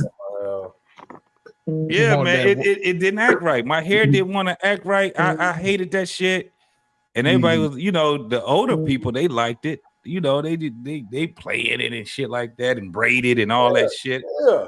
But I'm like, man, hey, listen, I don't know about y'all, but my mama had some sexy ass friends. Yeah. My godmama and them, all the different people that we grew up with in Cabrini Green, from the Turners, the Bells, all these different people. Man, let me tell you something. When my mama take me over to my godmama house, and any one of her younger sisters wanted to play in my hair, I'm sitting in between their legs. There you go, Beans. Hey, there you go, Beans. Hey, what we talking about? You know what I'm saying? Did you used to sit like this with your arms up on their thigh beams just like that to get get your feels on? Yeah, like, yeah, go ahead. Yeah. Hey, Beans, them legs be all lotioned up, you know what I'm saying, with that cocoa butter on it. Oh man, what we talking about? Bro, they used to use Vaseline. Yeah. They used to use cocoa butter. What's the other joint? Yeah. Shea butter. It's what? Nah, not back then. I don't know. Not back then. I don't know. No, they didn't have shea butter back then. It had to be cocoa butter. It was cocoa butter. Cocoa butter. VO5. It's one more. It's one specific. Like, it's one of them things that was on the caddy in the bathroom. Like, they would have all the different stuff, all the Afro Sheens, all this different stuff. It was the spray in the purple can. I think that shit was called Impulse or some shit. Bro, they used to have all kinds of shit. That was S-Curl. All the gel shit, but it was another one. It was the Vaseline. It was the cocoa butter. Mm-hmm. I'm trying to think now because I'm picturing everybody that had shit. That was S-Curl. Yes, for the skin. Yes, absolutely. Oh, are you talking about the SSS by Avon? The soft, Skin So Soft. That's it. Yeah, Skin So Skin So Soft. Soft. Yeah. Was it that? No, I don't think it was that. That stuff didn't smell good, man. You had that was stuff they put on there to keep the mosquitoes away. That was different. Nah, they used to my Well, mom used to have to put Aquanet on my shit because it don't work. Now, Beans, you talking I about had the to hair? put my shit didn't want to act right. Beans, Hold on a that second. motherfucker. Beans, you talking about the hair or the legs? Which one we talking about now? I'm talking about your body. I'm talking about for your skin. Oh man. Yeah. Vaseline was the go-to all for everything. Yeah, Vaseline or baby oil, you know. Baby oil. Thank That's you. it. That's that I baby don't oil. wanna- Baby oil. I'm like, That's man, Johnson and Johnson, baby baby. You oil, know what I'm baby saying? oil. Oh no, man, that's when you wanted to look all shining and glistening. Yeah. And that baby oil, boy. Right after the my shower. God. Yeah, absolutely. Man, that was when you had to. Hey, Beans, that's when you had to go out there and you had to get your dark skinned girlfriend.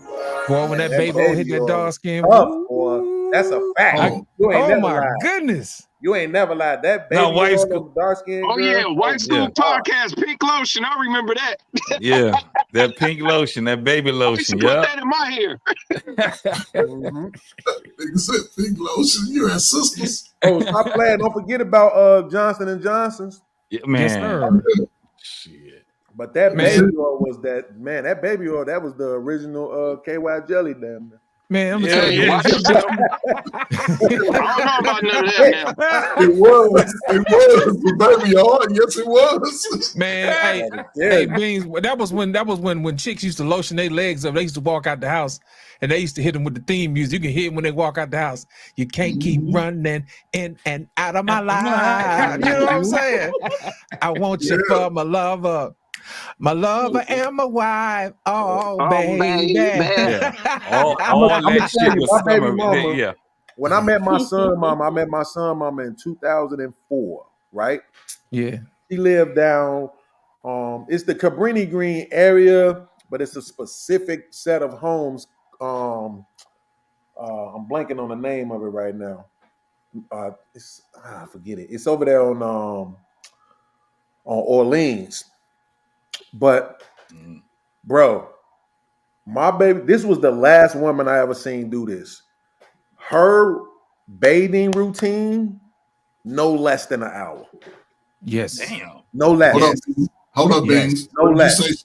What was she taking? A shower or a No, bath? she was taking a bath. Even when she took the showers, it didn't matter. She'll be in the shower for 20 minutes. Like a shower is 6 minutes, 7 if you care.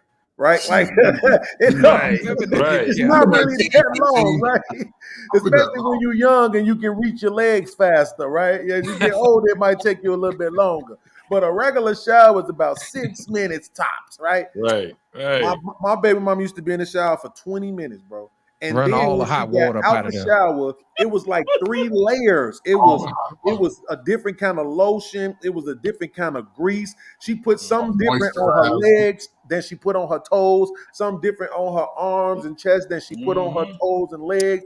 She had some specifically for her face. It used to be an hour, and I used to be sitting there like, babe, I don't understand why you doing all this when I'm finna mess all this shit right up. This makes absolutely no sense for you to be doing all this shit on. Hey, Beans. You don't want to hit no action. When she took her shower or a bath, how many face towels did she have? So this was the first time that I learned that, right? Being with her. No, 3.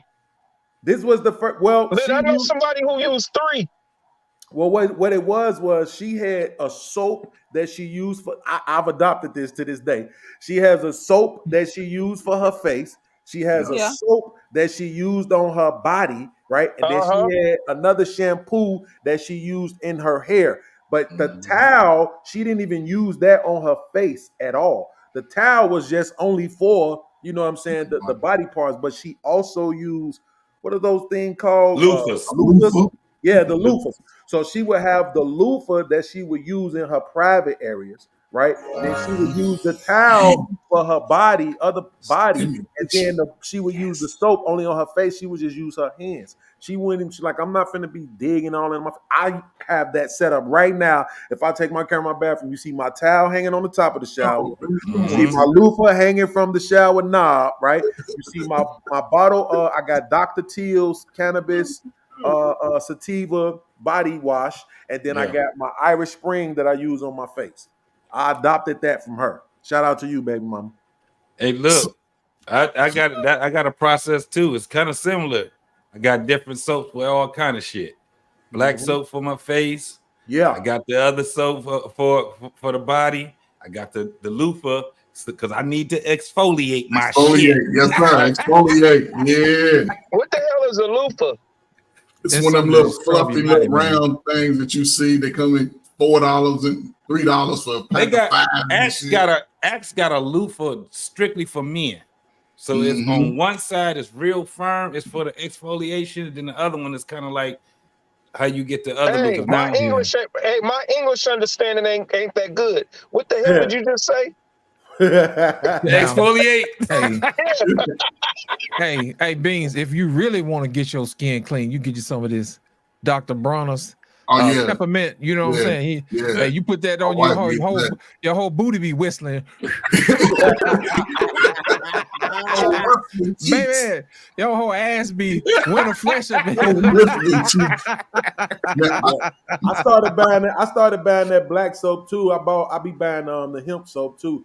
Hemp products and stuff like that. I use that I use that Shea Moisture black soap, African black soap. I can take this. One of the best soaps that I found is Triple Milled soap, and they sell them at TJ Maxx and Marshalls. They're like $4 a bar. Yeah, but man, those bars of soap last 3 to 4 weeks, and I wash every day, sometimes twice a day. And man, they lather up. They all kinds of they lavender, shea butter, charcoal, fucking ring scent. That Shea Moisture lasts a long time too, man. Triple Milled soap, man, it'll change your life. I'm telling you. Hey Trey, you need to get you once a week or something. Trey, you need to get you one of them Duke Cannon big ass bricks of soap. And it smells like naval supremacy. It's a big brick of soap that's about this big and about that thick. Man, that soap lasts forever. Look, my black soap is big like that. I cut it. I have to cut my fucking soap, man. I have to cut it because that shit, But ain't that funny how I do? Because a lot of motherfuckers don't know. A lot of black men, we actually take care of our skin. That's why we ain't got all them goddamn bumps and all that shit and all that crazy ass shit on us, man. Because this is the largest fucking organ on our fucking body. So at the end of the day, like oatmeal and shit like that, I had to learn. I had how they pronounce it, eczema or eczema, right? Eczema. So right, whichever, both of them motherfuckers. Noxzema. I had Noxzema. But that's a product you ended up. They got this soap called it's for it used to be for eczema or eczema. It was it's very expensive soap. It's like a medicated soap, right? The shit it's about $8 a bar for that motherfucker. Probably more than that now. It was $8 a bar back then. Man. Yeah, and that shit, when I tell you, bro, that shit it almost said the goddamn Eucerin. It's pronounced Eucerin, but it's spelled with an E. It's called Eucerin. And they got all kind of shit with it now. At one time, they only had lotion and soap. Now, Eucerin got a shit. It's medicated. That shit works. If you got anything that's going on with your skin, especially if you got that shit, a lot of people, they don't know. So they'll sit back and still use all the other shit that they use. And that's why their skin be hurting and shit and got all kind of breakouts and shit like that. But that Eucerin, man, it heals your shit. Just like the oatmeal. That oatmeal bar, that shit, it really heals your skin. Especially if you out there, if you're using a lot of harsh chemicals and shit like that, you're gonna have to get that. Black soap is the shit. I ain't gonna even lie. I didn't even realize. What I never really see from guys as they get older is what I never really see on black men as they get older. Like maybe as a kid. Oh, Dr. Hempster, Beans, one at the top. But I never see a lot of black men with a lot of acne on their face. I never see that. Oh shit, you blew it up already. So these the last two soaps that I've purchased right here. Mm-hmm. The Irish Spring exfoliating when I tried that. That was pretty good. I ain't gonna stunt. Yeah. That was pretty good. But these hamster bars, that charcoal soap on the face, come out the shower feeling pretty, right? The aloe was okay, but that hemp and mint, I don't know how to explain it, bro. I don't know what they doing with these soaps, but it just really, you know what I'm saying? It really made me like feel like a whole new person, right? So what I did, that hemp's part of that ooh wee, you got in your system a little bit. I'm right, you know what I'm saying? Right. So what I did, right? I ended up grabbing this one right here. Dr. Teal's, yes, sir. Right. You see, it's the cannabis sativa hemp oil, right? Right. I ordered a 4-pack. Yes, sir. So when I saw this, I was like, yo, let me get 4 of those. You know what I'm saying? How much it costs? I don't even care. Let me get that. You know what I'm saying? Because I already knew how I was gonna feel. And it was like, even tonight, when my lady came over, I finally got my heat press so I can start doing my hoodies. Right. And so we was working it out, and I had got out the shower, man. I was just feeling real good. Then you know what else I be trying to do?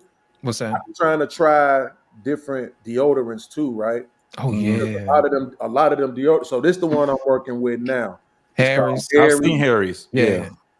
So it don't last as long, but I think that's the point because it don't have all that bullshit in there. That aluminum and all that crazy aluminum shit. and all that other shit. It don't have perfume in it, does it? Well, Beans. Listen, well, I don't know, but I know it has a. It's like I got 3 different. So it came in a 3-pack. This one is redwood that I'm using right now. I don't know if it has perfume, but I know I was specifically trying to look for something aluminum free, and this was paraben free, whatever that shit is. I don't know if it got that MSG in there like the Chinese people be putting in their food. Right. They be fucking. I seen this lady go off in the Chinese restaurant. He was like, I saw y'all back there putting that MSG on my food. I don't want that. Get my money back. I'm like, MSG, ain't that Madison Square Garden? I'm like, lady, what the fuck? No. That's monosodium glutamate, man. It was Madison Square Garden.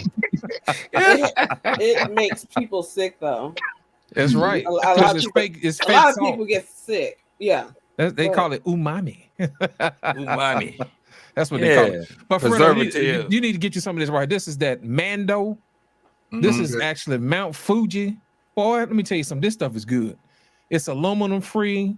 It don't have no baking soda in it. None of that stuff. This is some good stuff. You get what is it? What is it now? It's called Mando. Okay. Mando.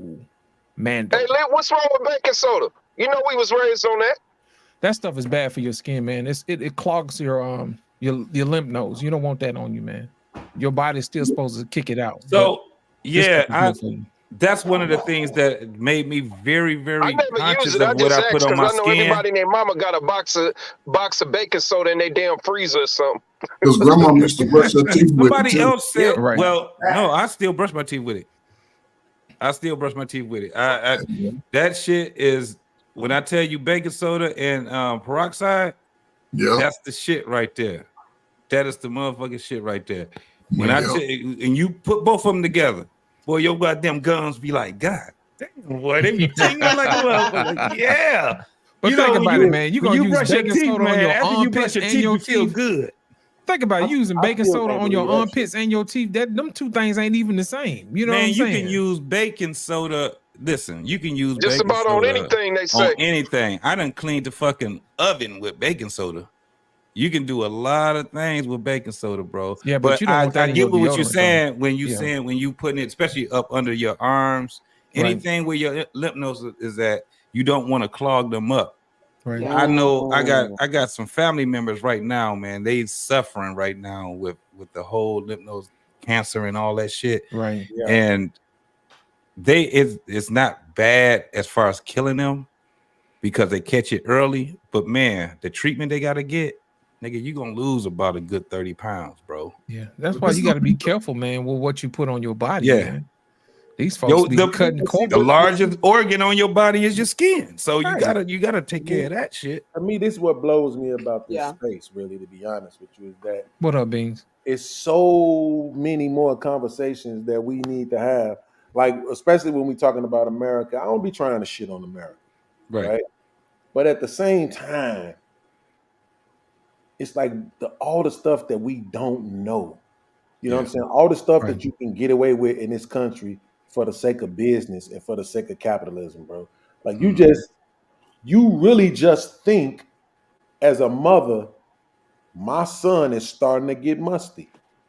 I need to go get this little nigga some deodorant. You not even thinking that this deodorant could have an adverse effect on his health. Yep. Yes. See what I'm saying? Like, Yes. and that's what I'm for all these motherfuckers that always talk about how great America is. I'm like, if America is so great, nigga, we should at least be able to go get some goddamn deodorant that won't have an adverse effect on your health. Yes. Come on, absolutely. Man. Like that, we can't get nothing that won't fuck you up. Folks in there taking bubble baths with Joy dishwashing liquid. You know Dawn. Wait, no, the big one. You talking about the Goddamn dishwashing liquid? toothpaste. Yeah. Everything got fluoride in it. Yeah. No. See, I'm talking about the powder detergent. You push your hand around it. Now, this is the thing. Dawn is that's the safest that you can get. No. Dawn is the safest. Yeah, There's Dawn nothing is safer than Dawn. Wait. I ain't gonna lie. I love y'all. Hold on. I love y'all brothers, but I think I'm gonna go with the sister. What you saying? I'm like Dawn. Yeah. It's like, it's strong enough to clean toxic oil off animals, toxic oil, and you want to put that on your skin? Black people use whatever. You know, we be dried out, man. We were looking like ashy pickles. That's too much. You might be right. I will say this. My skin has a glow to it. I hate washing dishes. Washing dishes, but that shit makes my hands feel better and my nails grow faster, right? So she probably right. I think I'm finna switch my shit up. I know, Listen, that's one of the things, man. Like how we talking right now. This is how I be talking with my people. We be going and trading ideals and shit. That's how I got some shit where you literally can eat the shit. It just tastes nasty, but it's not toxic to you. You know what I'm saying? Right. It's shit that they be telling you that you can get, and you be like, damn, they be like, it's not toxic. You actually can eat this shit. If you can't, I got a cousin that said if you can't eat it, you shouldn't put it on your skin. Just so, I know somebody like that too. Just so I can clarify, I got palm olive as a matter of fact. Am I okay? I haven't heard any bad thing about palm olive. Yeah, I haven't heard any bad things about it. But I haven't heard anything bad. Okay, cool. You know, that was with Madge and them when they used to have that back in the day. Right. I'm telling my age like a motherfucker. Yeah, right, exactly. It cleans the shit out your nails. You are absolutely right, Beans. I can't stand a motherfucker that got nasty fucking nails. I can't stand even. Nigga, don't point, don't do shit until you get your goddamn. Nigga said no point. Your fingernails brown. Might flex up that man. Fingernails booty hole brown. Yeah, booty hole brown. Hell no. Yeah. Get your finger out your butt. No, that's for real. That is insulting as hell. No point. That's damn near disrespectful. What's the other one? It says Dial.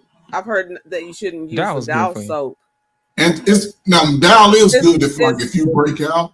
Like it's the antibacterial Dial is the best soap to use. If you have like a skin rash or something that because I was prescribed that one time. Man, my ex-wife couldn't use no soap other than Ivory. Oh, I thought y'all was talking about dishwashing liquid Dial. I'm like, wait, what the fuck? No, we were talking about this. Right, we ain't talking about bubble baths. This shit at. We were talking about that earlier, but since we were talking about soaps on the body, I brought that one up because the thing is, it has the antibacteria in it. And so if it's killing all the bacteria because you're constantly using it, it means your body can't make its own immunity certain things, right? Right. I was prescribed it and I was told to use it because, I'm a hairy guy. So when I started getting hair between my legs, it was catching. And now I went to the doctor. They said use the antibacterial in the gold bar.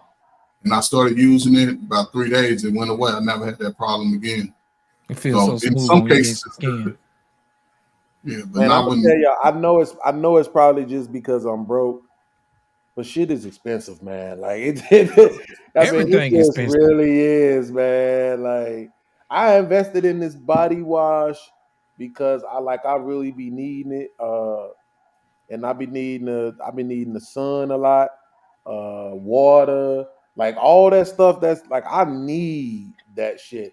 But this shit be so expensive, man. Even my lady was telling me the other day, and I think I kind of on the subconscious level knew it, but I thought I was doing myself a favor by buying Dasani because when I bought it, somebody was like, "Oh, you buying the bougie water, huh?"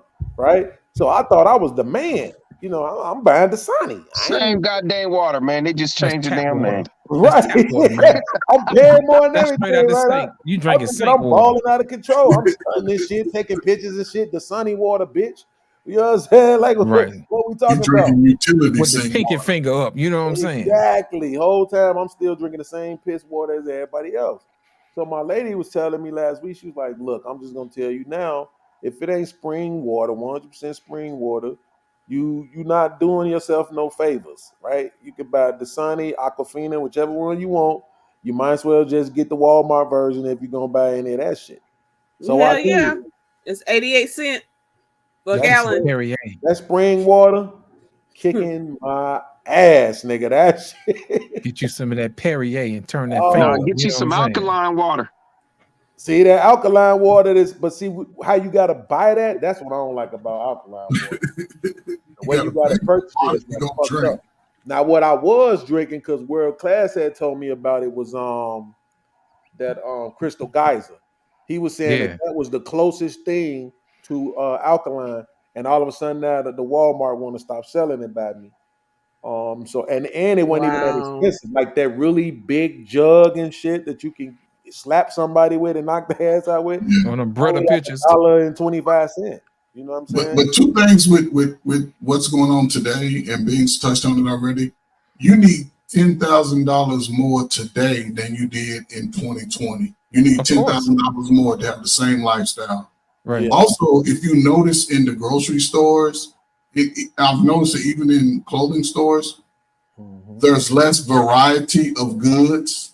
They sort of, and this is intentional because I watched, the news, and they did a poll, like they were saying that people don't like variety. So they took a lot of these other brands off and only focused on the big name brands. And that's really hurting your pockets because, those things are top dollar. So you just got to manage your money. This is why, ladies, y'all need a husband, because a husband go fill all those gaps, but you got to be a wife. You know what, Trey? They say that it's because of variety, but truth be told, some of them companies went out of business, man. Yeah. And they're just telling you. But some of those big companies made those other brands too. They made, some of the big. I went to they absorb them. Yeah. I don't know if y'all been to a brewery. I went to a brewery up in Milwaukee when I was in Chicago, right? I didn't know that they made Old English 800. Yeah, Old English 800. Yeah, I didn't know that. Yeah, I thought that was just malt liquor, baby. And the Miller Company makes Old English 800. I'm like, I didn't know that. They make Mad Dog 88. I think Budweiser makes 2020. Schlitz. 2020, whatever the hell it is. That man said Mad Dog 88, nigga. God, what was that? 88. Yeah, it was 2020 was enough for me. Right. Shit. You tell us from 80. 88, nigga. You can put that shit in the car. There's nothing like the great taste of Coke 45. My man said that shit is motor oil, nigga. What are you talking about? Oh my goodness! Wow. So that's some transmission fluid. Yeah, nigga, you. And that much you know I don't drink. That's ether. That's ether. Telling you. Put I that in tell your you one tank. thing about them beers. The beer ain't never got me drunk ever. I don't give a damn. I've drunk 3 211s and all that shit did was make it rain. Hey, but look, all I did was make it rain on somebody's lawn. That was it. but the adverse effect on you, because it's some motherfuckers, man, that can't handle beer and That's they what I'm drink saying. it all Never day. does anything. Yes. I be like, they damn, bladder I- can't handle right. Bill. That's what it is. and become like They be permanent drunk. fucked up. Like I know some motherfuckers that's permanent drunks. Like even when they ain't been drinking, it sound and look like they have been.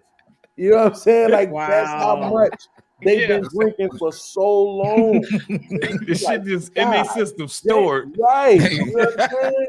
hey, Beans, they got an airbag for a liver.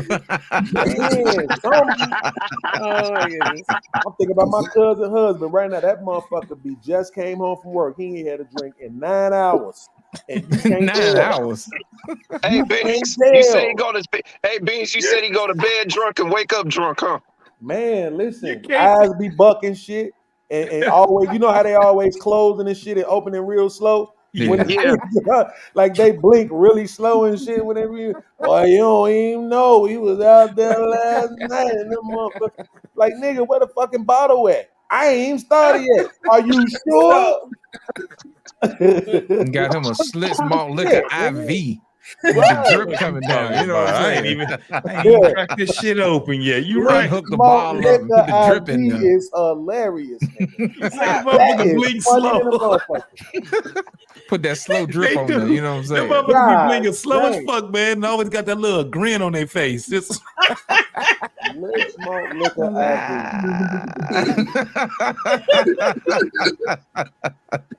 I know that shit Have roll y'all off the heard- tongue. But, oh, go ahead. I'm sorry, sis. Go ahead. Okay, have you heard of stories like this? Now, it was told to me by my mom, right? She told us this story of a guy who was such a heavy drinker, right? He was always, he was always drunk, and he got home from drinking at the bar. He goes to light his cigarette. Well, he's so drunk. He has so much alcohol in him. It's in the pores and everything. So when he went to light that match,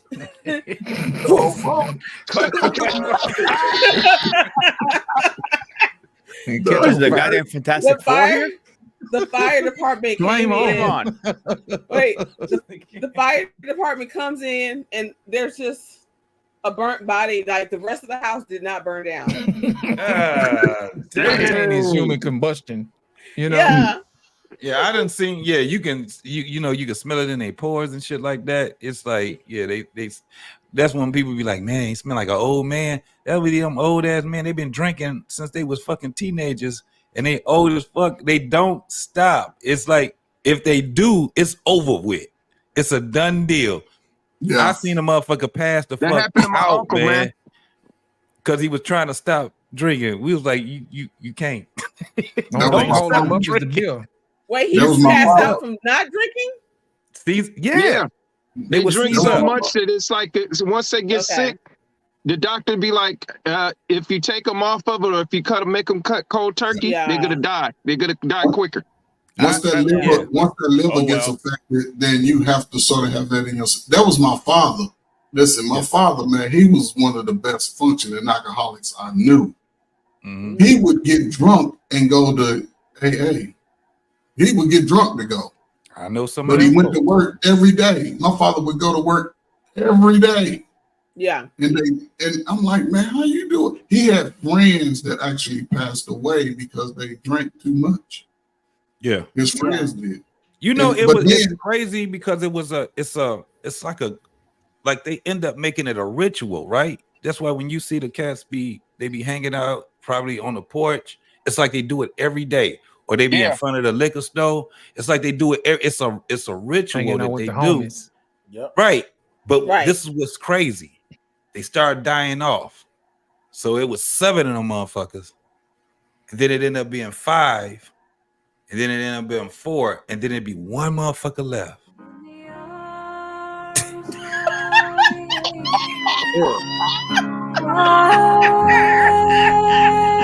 Who did that?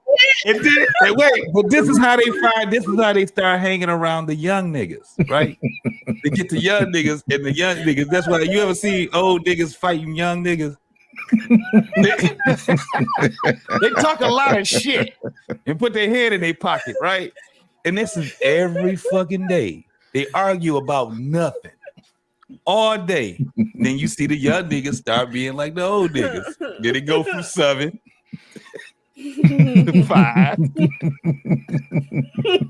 to 3 to 1 to 1, and it's over with. And start all over again. That one always find a young group. that one always find the young niggas. You know, that's why I told motherfuckers they was like Pookie's and Ray Ray. I said, shit, Pookie and Ray Ray is on motherfucking dialysis, nigga. We got Deontay and Cavante now. Shit, Pookie and Ray Ray ain't trying to be out there in the streets no more. That's all you got now. Shit. You got Devontae now. Shit. Oh, that's it. That's all, man. Y'all crazy, man. Oh, I got one thing. I don't know. I want to go back to the sitcom. Oh, okay. Sanford and Son, right? Yeah. A lot of people don't know that Red Fox, his last name is Sanford. His last name is John Sanford. John E. Sanford. Now, he does have a family member. I don't know if it's his father or his brother. I think. His brother. Named Fred. And this is the thing. Everybody thought he had a fucking, because that was what the joke was, that he had a junkyard, but it wasn't a junkyard. It was a salvage yard. Yep. It was an empire that he remember when he used to say it? He like, what, you trying to leave all of this? I got beans, greens. This is an empire. And his son used to be like, man, this ain't nothing but junk. But when you see it when the sitcom first come on, if you look at the sign, it says Sanford Arms. That was the hotel. Yeah. Boom. It was he had a hotel right next to it had a lot of value. That's why you would see certain times where you have millionaires used to try to come and buy it from them. They'd try to get it, and Lamont be like, Pops, they asking for a lot. That's a lot of money. And he'd be like, I'm not selling my damn empire. And they'd get mad at him. You big dumb, right? He'd be like, you don't know. And that's why he was like that, because Lamont didn't understand it. He didn't know. He was like, no, this is Sanford Arms. This ain't no junkyard. This is a salvage yard. I didn't know anything about salvage yards until I started understanding that this is why they got Salvation Army. This is why they got all these other places. A salvage yard sells antiques. That's what he say. What he say? This is antique. And Lamont used to say, it's junk. hey, JT, did you see him in that interview when he talked about the show Sanford and Son? Yeah, I saw it. Yeah. Man, he was a cold piece of work. Yeah, he was definitely cold. Everybody that was on that show was his friends. They all was his friends. Every one of them. Slappy White, Lawana Page. You had, remember Bow-Legged Lou? Yeah. The bald head man that used to, all of them can. That's Scratchman Crothers. Almost every one of them can sing, including him. They all sung jazz. LaWanda Page was a jazz singer and a stand-up comedian. Slappy White. What's the other? Grady, the dude. Grady was a stand-up comedian. And Woodrow. I am tired of being a cream puff. Woodrow is still living. The guy that played Woodrow. Yeah. The drunk. He was. I am tired of being a I think cream he was puff. he's like a professor or some crazy ass shit like that. Yeah, he was a smart guy. He was real smart. Yeah, something in education. So the deal that they had, man, was the deal that Red Fox had was that if my friends can't be on here, if I can't hire the people that I want to hire, then I don't want to do it. Because he also had Mr. Miyagi, the Chinese dude or Korean or whatever. He was on there too. Pat Morita. All these folks, all these guys were his friends. The dude that played the Mexican guy. Was he Mexican or Puerto Rican? No, JT. I think he was Puerto Rican. The Puerto Rican Julio. Julio. JT. Julio was his friend. What's up? Do you see what I see? Oh, damn. I see a super chat from RBN. It says, hello, JT. What's good, Baz? You know what? And Go ahead and rock it. Back. For that, I'm gonna give it to you. Here comes the money. Here we go. Money talk. Here comes the money. Oh, the money is back. Remember, oh yes, come on, y'all. Hit the super chat. As Freeze would say, hit the super cap. Do what you gotta do. Oh, it is back. God yes, sir. Damn, yes, boy. Sir. Hold on, let me put something on the tab too. Hold on, I'm gonna get this thing flowing, man. Hold on, let me put something on the Black tab. man, you back, boy? Yes, sir. He did say they was bringing him back. That's what's up. So BMU was out of jail then? Yeah, he out of jail. Man. Shit. Hold on, let me put some money on the tab. It may not last long as bad as we be acting sometimes. Shit. Bite your tongue over there. On the tab. Hold on, wait a minute. So be good, JT. No, they got him on some bullshit, dog. Trust me. It had nothing to do with what we be talking about here. It was some bullshit that happened. But I'm glad he's back. Matter of fact, I'm gonna have to go ahead. Shit, I'm on the show and I'm gonna have to go ahead and put it on there. I'm finna Most put definitely. some on it too. Hold on. Absolutely. It must have just happened. It did. It right did. at midnight. Right at midnight. Hold on. Let me put something. Oh yeah. Okay. It ain't midnight. It's 10 o'clock my time. Oh, It's that's midnight right, our y'all time. East Coast. No, it's midnight over here. Oh, it's 1 o'clock by me. Hold on. Let me commercial break. I don't want to hear all that. I gotta put some money on the tab, man. Coming out to shoot. God damn. And I appreciate you, my man RBN, man. Ooh, damn. Oh, you already know what it is, boy. Yes, yeah, sir. somebody just sent the 100. He dropped. Hold on. We got to give him something special, man. Oh yeah, Hey, you tell already know. RBM I need a loan. Since he's sending out money like that, I need about a couple of hundred. Tell him send it my way. Hold on. Wait a minute. Yeah, you got to put it on the playlist, big baby. We got to put it on. He said, wait a minute. Wait a damn minute. This is a course for celebration. This show is. Yes, sir. Damn. That's dope as fuck, man. Come on, Lip. We gonna go to sleep by the time you get Here we go, some. y'all. Here we go, y'all. We're going to give him white chocolate.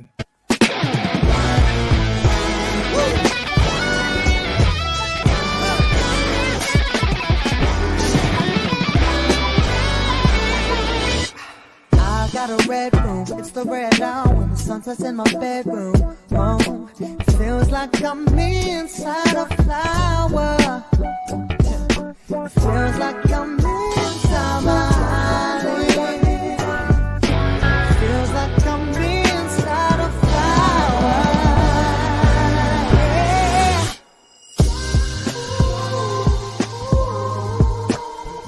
Yeah.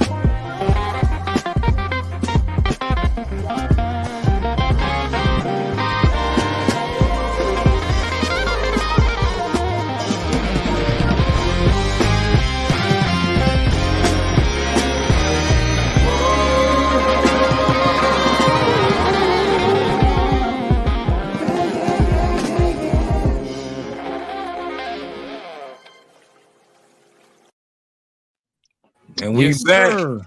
Yes, sir. Yes, sir. Thank you so much, RBN. Appreciate that, sir. Appreciate that, sir. Yes, sir. Yes, sir.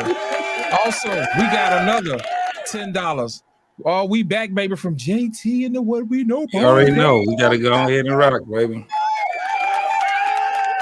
That's right. Here we go. Oh, here comes the money. Okay, I got two questions. You know, of course, you know I had to put 5 on it. You know what I'm First one saying? is, what did I just miss? Here we go. Money talk. Here comes the money. Y'all know what that means, y'all. Well, we're moving on now. Oh, we got the cash rolling tonight. Let's do it. Listen, y'all, if y'all love the channel like we love the channel, and you love the network and you love what you're doing, make sure y'all put something on the super chat. We want to make sure that we let Black Man Unfiltered know we appreciate him, man. Let him know coming in, putting in that work every single day, day in and day out, whether we get the super chat or not. Show him the love when you get an opportunity. Appreciate y'all. Appreciate you. Most definitely. Most definitely. Wait, somebody was saying something. Was that you, Ben? Yeah, I said two questions. One was, what did I just miss? What we It's a said. celebration, man. It's a celebration. So We got Black the Man, Cash App, yeah, man. they took his monetization for a minute, and he just got it at I guess it was midnight. It Wasn't was at midnight, baby. At Hey, how midnight. long did they have that for? About 6 months? About 6 shit. All the it was most of the Yeah, Was it about 3 months, 4 months? It was a good little bit. So everybody get their shit back but me. Okay, I see how it go now, YouTube. I Fuck didn't even get y'all. mine yet, so don't even hear that. No, as soon as you get yours back, Beans, you already know. I'm over there, bro. Yo, that Most is definitely. crazy. They just gave Angry Man his back the other day too. They need to give us our monies back. Everybody get their shit back with me. But this was the other question I had. I need y'all to tell me something now from the fellas. Just really, I'm just trying to see, am I being rational? First of all, I want to say I'm going to show you something. But I want y'all to know that this is definitely coming from a place of jealousy and envy. That's not good at all. I'm just going to keep it all the way 100. This ain't gonna be good. Listen, every time I turn around, it's another YouTube channel. They already 100,000 or more subscribers. They already doing 10, 15,000 a video. You know what I'm saying? Right. And I'm seeing so many different things that people are doing, and I'm not gonna lie, I'm jealous. I'm seeing people with their dog channels. Me and Rufus, 127,000 subscribers. You know what I'm saying? 15,000 views per video because of some funky ass dog, right? But I think this guy is the one I'm the most jealous of. This guy here, man. I'm gonna show him to you. This guy, that all he really do is say corny ass shit to his woman, and they got damn near 500,000 subscribers. And I'm understanding that is because the chick is attractive, right? Mm-hmm. But I'm trying to determine, is she as attractive as we supposed to believe she is? Hell no. She's average. She's average pretty. Like I don't see anything else. How much he got on his channel? Like almost 500,000, he said. Damn, they're like 457, some crazy. You gotta keep ass something in number. mind, dude. Like what you God find attractive damn. and somebody else attractive is not the same thing. If somebody finds her hot, okay, great, well, good for you. But the other person might not find her hot, and that's good for them. So if you're doing cheesy shit like that and it makes it, that's good for him. But be you. Like my contact is not the same as your contact, so it doesn't make you better than me or somebody else. I wish I was at 1 million. I'm only at 200, so you're now. But it doesn't make it any better or less. So I think it's also go to the algorithm, though, don't it? Yes. Kind of, but I'm saying 457 is a lot, bro. I know people don't really think it is, but like No, that's a lot. that's No, it is a lot. You know what I'm saying? Yeah. A lot just because your girl look good, really. You know Yeah, what we need to do, man. man? Everybody in the chat need to take up $40 for Beans so we can get him a chick. You know what I'm saying? So he can get out here in these streets. You know what I'm saying? 20 in the front and 40 in the 40 in back. the You know what I'm back. saying? 20 in the front and 40 in the back. But We want to look, make this sure the we get thing, his though. monetization up. You know what I'm But saying? wait, this the thing though. Look, they, bro, I think they got me. Cause I'm starting to look at this woman like, damn, she fine. You see what I'm saying? That's why I think programming is real. You know what I'm saying? I wish I could just really show you my screen. I could screenshot it and show you, but I wish I could pull my screen up so you can see. I'm not even subscribed to them. And they shit stay in my YouTube feed. Oh, once you touch it, once you touch it, bro, it's in your algorithm. Soon as But you look unless at you- a video. Unless you make the choice to not be they can't recommend that channel anymore. Yeah, if you click don't recommend, I mean it ain't Right. it ain't really bothering me. I'm being facetious about it, Right. Yeah, I ain't gonna lie, I am jealous though. I'm jealous that this nigga got the like for real, just because your girl cute, like that's selfish. That is selfish as hell for you to get the 400,000 subscribers just because your girl cute. Yeah, Hey, Ben, you sure you ain't got that Napoleon complex going on over there? I ain't really that short. I'm almost 5'9". I'm right there. I'm all right. It Beans, ain't we gotta that, get bro. you It's out like these when I streets, look at man. YouTube shit though, I be jealous. Bro, it's a chick that got a channel. If y'all think I'm lying, just ask me and I will drop the link. Bro, all she does is whisper. That's the ASMR, man. She whispers into Somebody told me about her. yes.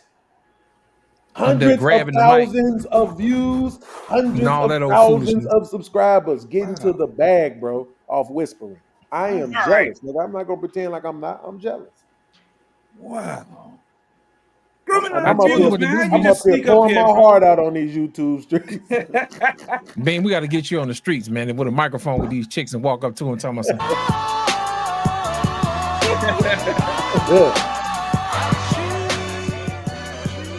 I'm just trying to That's tell right. you, like, I'm like, these motherfuckers, what is going on? Now I ain't gonna lie, I'm subscribed to the Whisper chick though.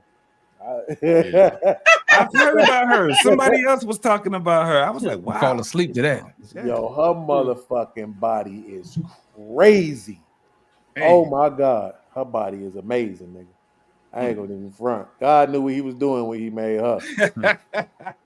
He knew what he was doggone well doing. you ain't listening to what she's saying At all. I Listen to her. don't Hey, even take listen- shit off mute. Hey, Beans over there, listen to her ball up old blue Walmart bags. I like how she ball them bags up. You know what I'm saying? Man, look, I RBS, need take a it- fine woman on my channel too. Take Yeah. me from 6,600 to 100K. Yeah. Man, listen, bro, it's ridiculous.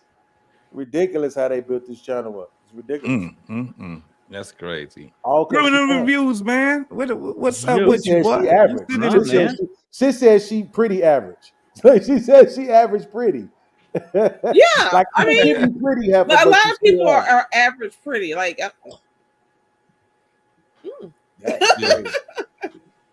Hold on, we Damn got sure another ain't got super no chat. body. That's for sure. She ain't ain't got even no there. body. We got another super chat. We got another super chat from Lady Navarre with the 4.99 super chat. She says, "Oh, we back. This is It's a good day, on. and we still live. 41. Let's go, JT, and also Lit BMU panel. That's right. That's right. We're gonna give us some minus. Here comes the money. Here we go. Money talk. Here comes the money. Thank you, Lord, Lady Navarre, for your $5 super chat. Appreciate you, darling. And celebrating her birthday on top of that, man. And thanks That's right. Happy birthday. Shout out to the Aquarius. All Aquarius, shout out. happy birthday. Cancer. Hold on, wait a minute. Hold on. Speaking of the man himself, ladies and gentlemen, put your hands together for the one and only Black Man Unfiltered. Oh shit. You back, boy. Come on, Black Man Unfiltered. Grace us with your presence. It made the Grizzly get up. That's right. We had to wake him up, man. He woke up out of bed for that. What up, BMU? Man, what's going on, y'all, man? Hey, I just wanted to hop on real quick. You know, I don't like to interfere with my guys when they're working, but I did want to say thank you, man, to everybody for coming up tonight. Also, thank you guys for the cash apps, and also for the super chats. We back in business. Yes, sir. Back in business, baby. Yes, sir. Yeah, we've been down since what, November?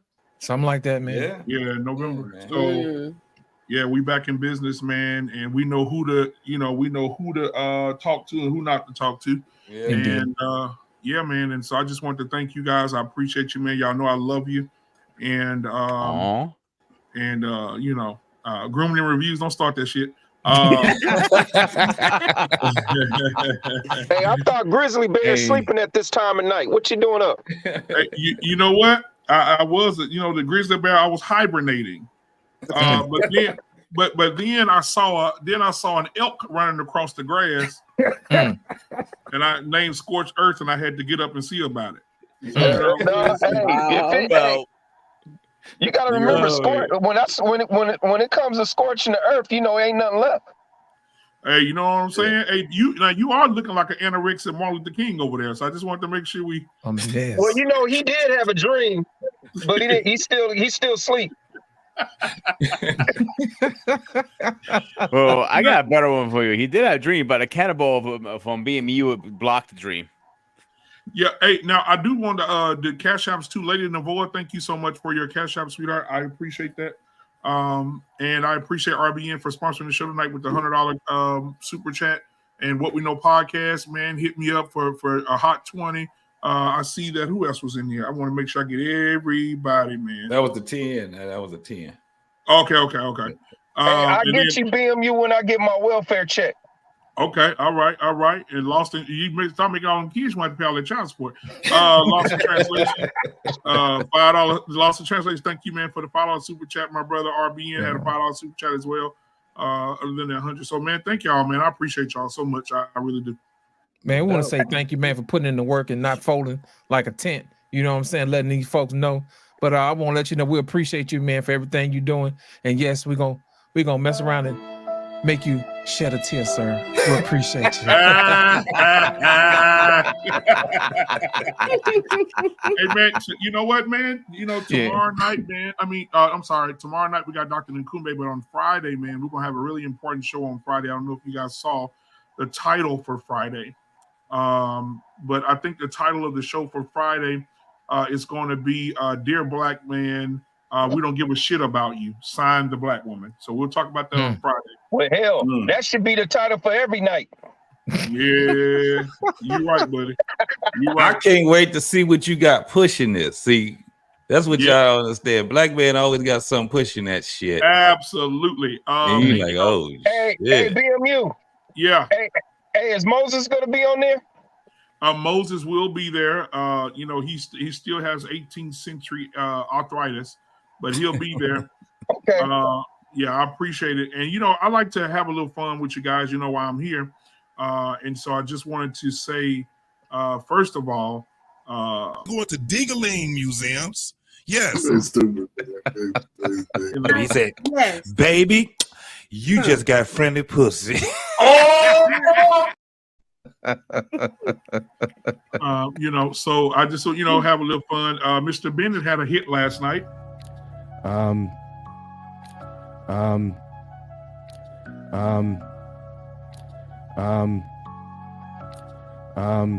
Again, look, I'm not one to step out. That's just not who I am. That's just not who I am. Permanent separation at that point. Say amen.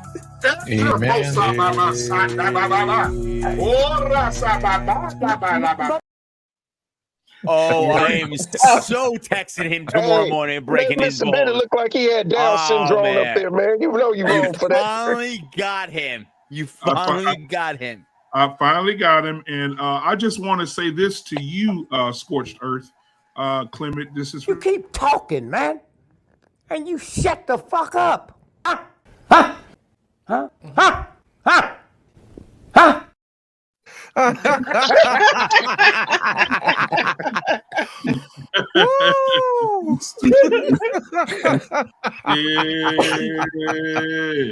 you know what? Hey, I see beautifully animated over there in the corner, you know, looking like one of those buttered Chick-fil-A biscuits right at 7 a.m. in the morning. What's going on, ready, Sean? right? Fresh and ready. Fresh and ready. That's right. Let them know, baby. Put some sprinkles on that biscuit, baby. I got one question for BMU really fast. Yes, sir. Go ahead. Okay. What is with you and big overgrown mermaids? Now, let me tell you something, man. I don't know if guys saw that. I'm going to put it up there for the barbershop. But it was a lady about 500 pounds in a mermaid suit swimming in the aquarium. And she got stuck sideways and tried to maneuver her way out. She damn near drowned. Tried to maneuver her way. Yeah, it's horrible. It's horrible. You see my comment on it? That's recent, right? That's recent. You for real? Yeah. Oh, he's dead real. When I saw that, I had a comment. I couldn't help myself. I posted it, and Grumman saw it and put a comment under it. That's all you, my man. That's all you. Like I said, but we know what? We really had a. Oh man, who was that? Black David. That Black David. That's Black David. Put his music on, man. He already know what's about to happen. Black David, man, we sure appreciate you, man, for everything you've done, and we just want to send a shout out to you right now.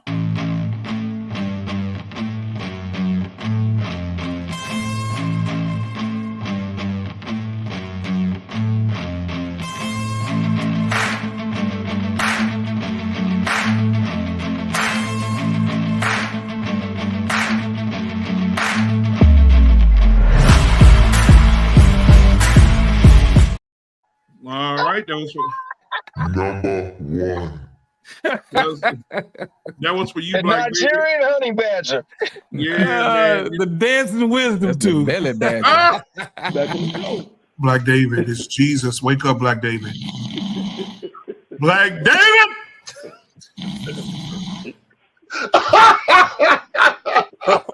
Oh Lord! Oh Lord! Yo.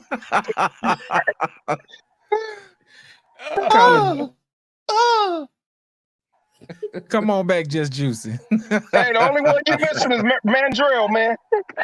That's it. You know what? I had one of Mandrell saying that gay people can kiss his delicious ass. Don't kiss my delicious ass. Yeah, so I'm definitely gonna bring that. I think I still got it on my my rack. Whatever. I got that one, and I got the nigga. Which goalpost you gonna pick? Yeah. And we can't leave Trey out, man. We can't leave Trey out, man. Oh We gotta hit man, him with listen. flex. Shout out to Trey, man. We love you, brother. Trey has a music video. I also signed him to Good Enough Records. And the new song is called Trey Day. Here we go. I can't help it that I'm custom made. I can't help it that I look good, smell good, can dance all night long. I can't help it.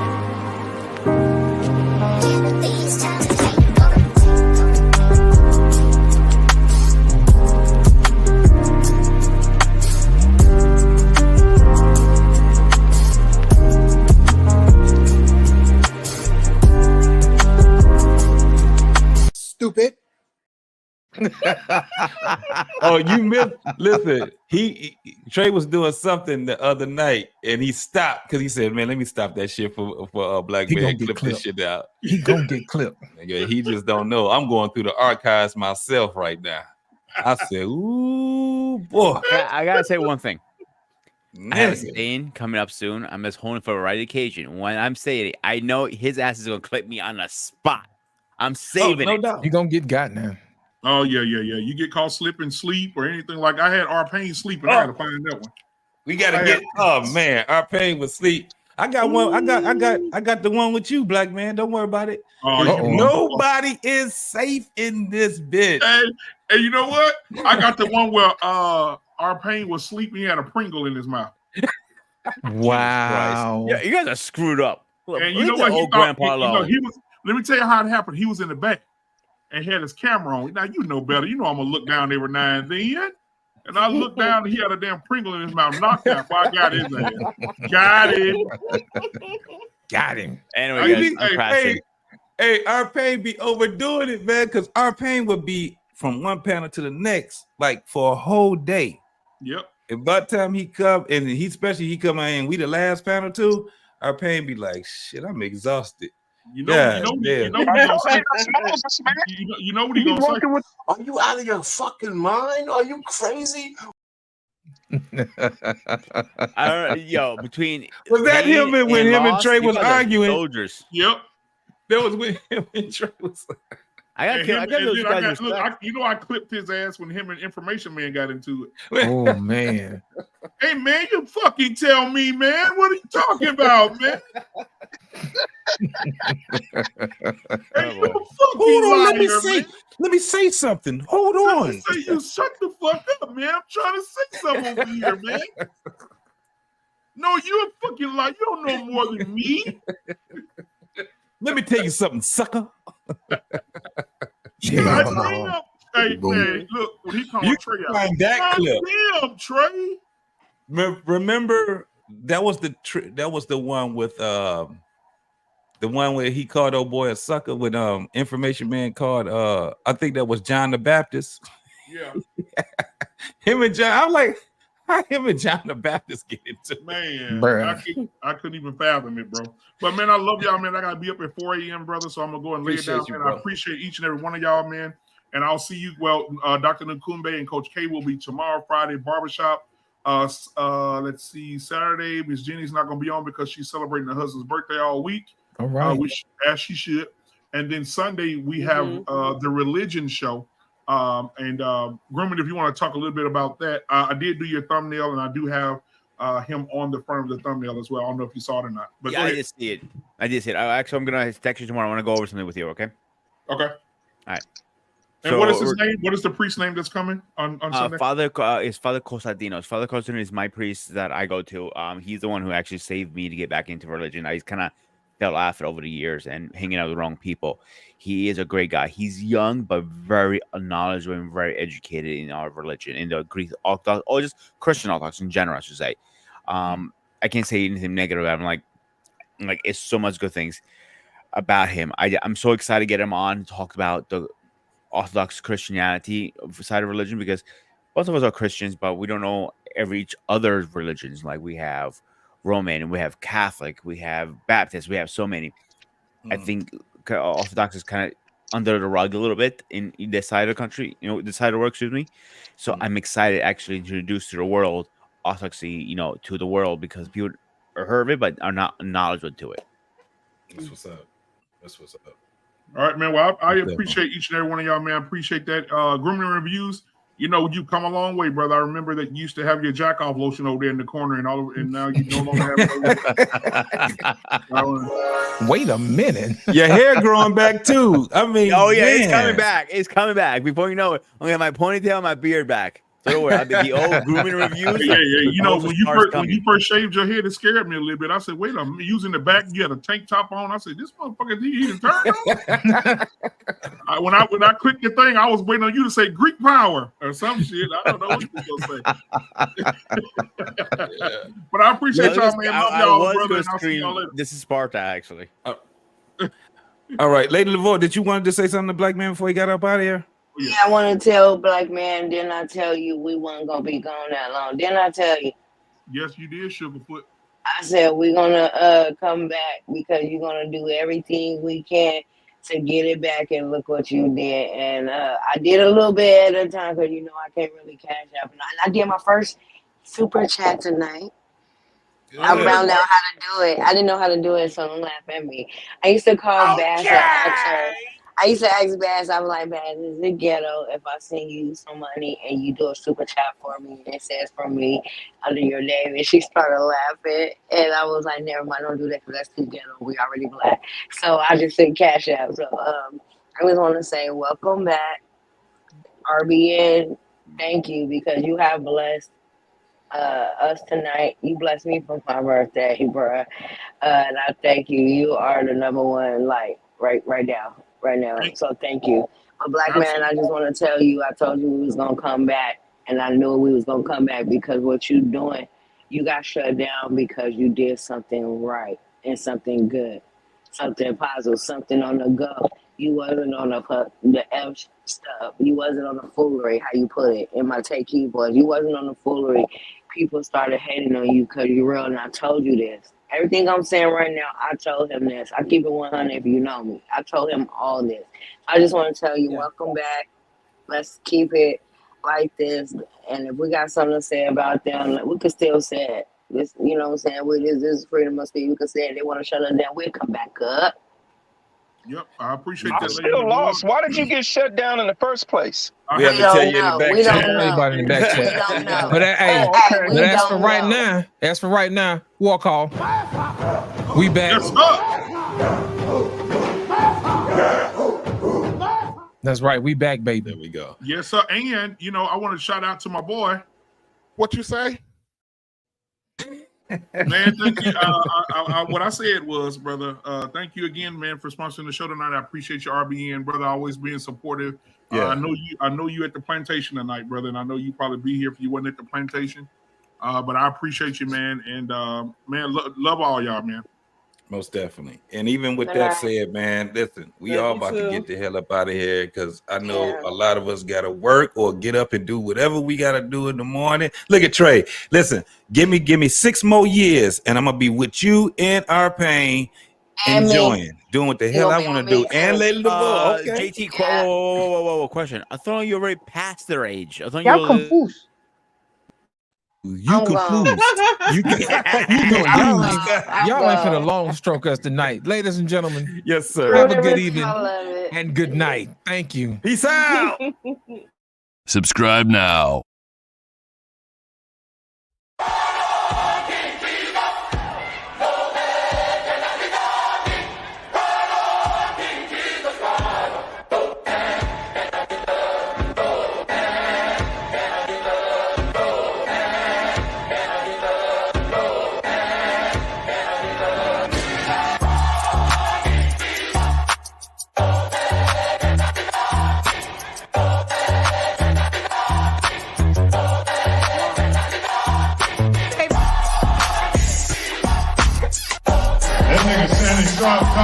time.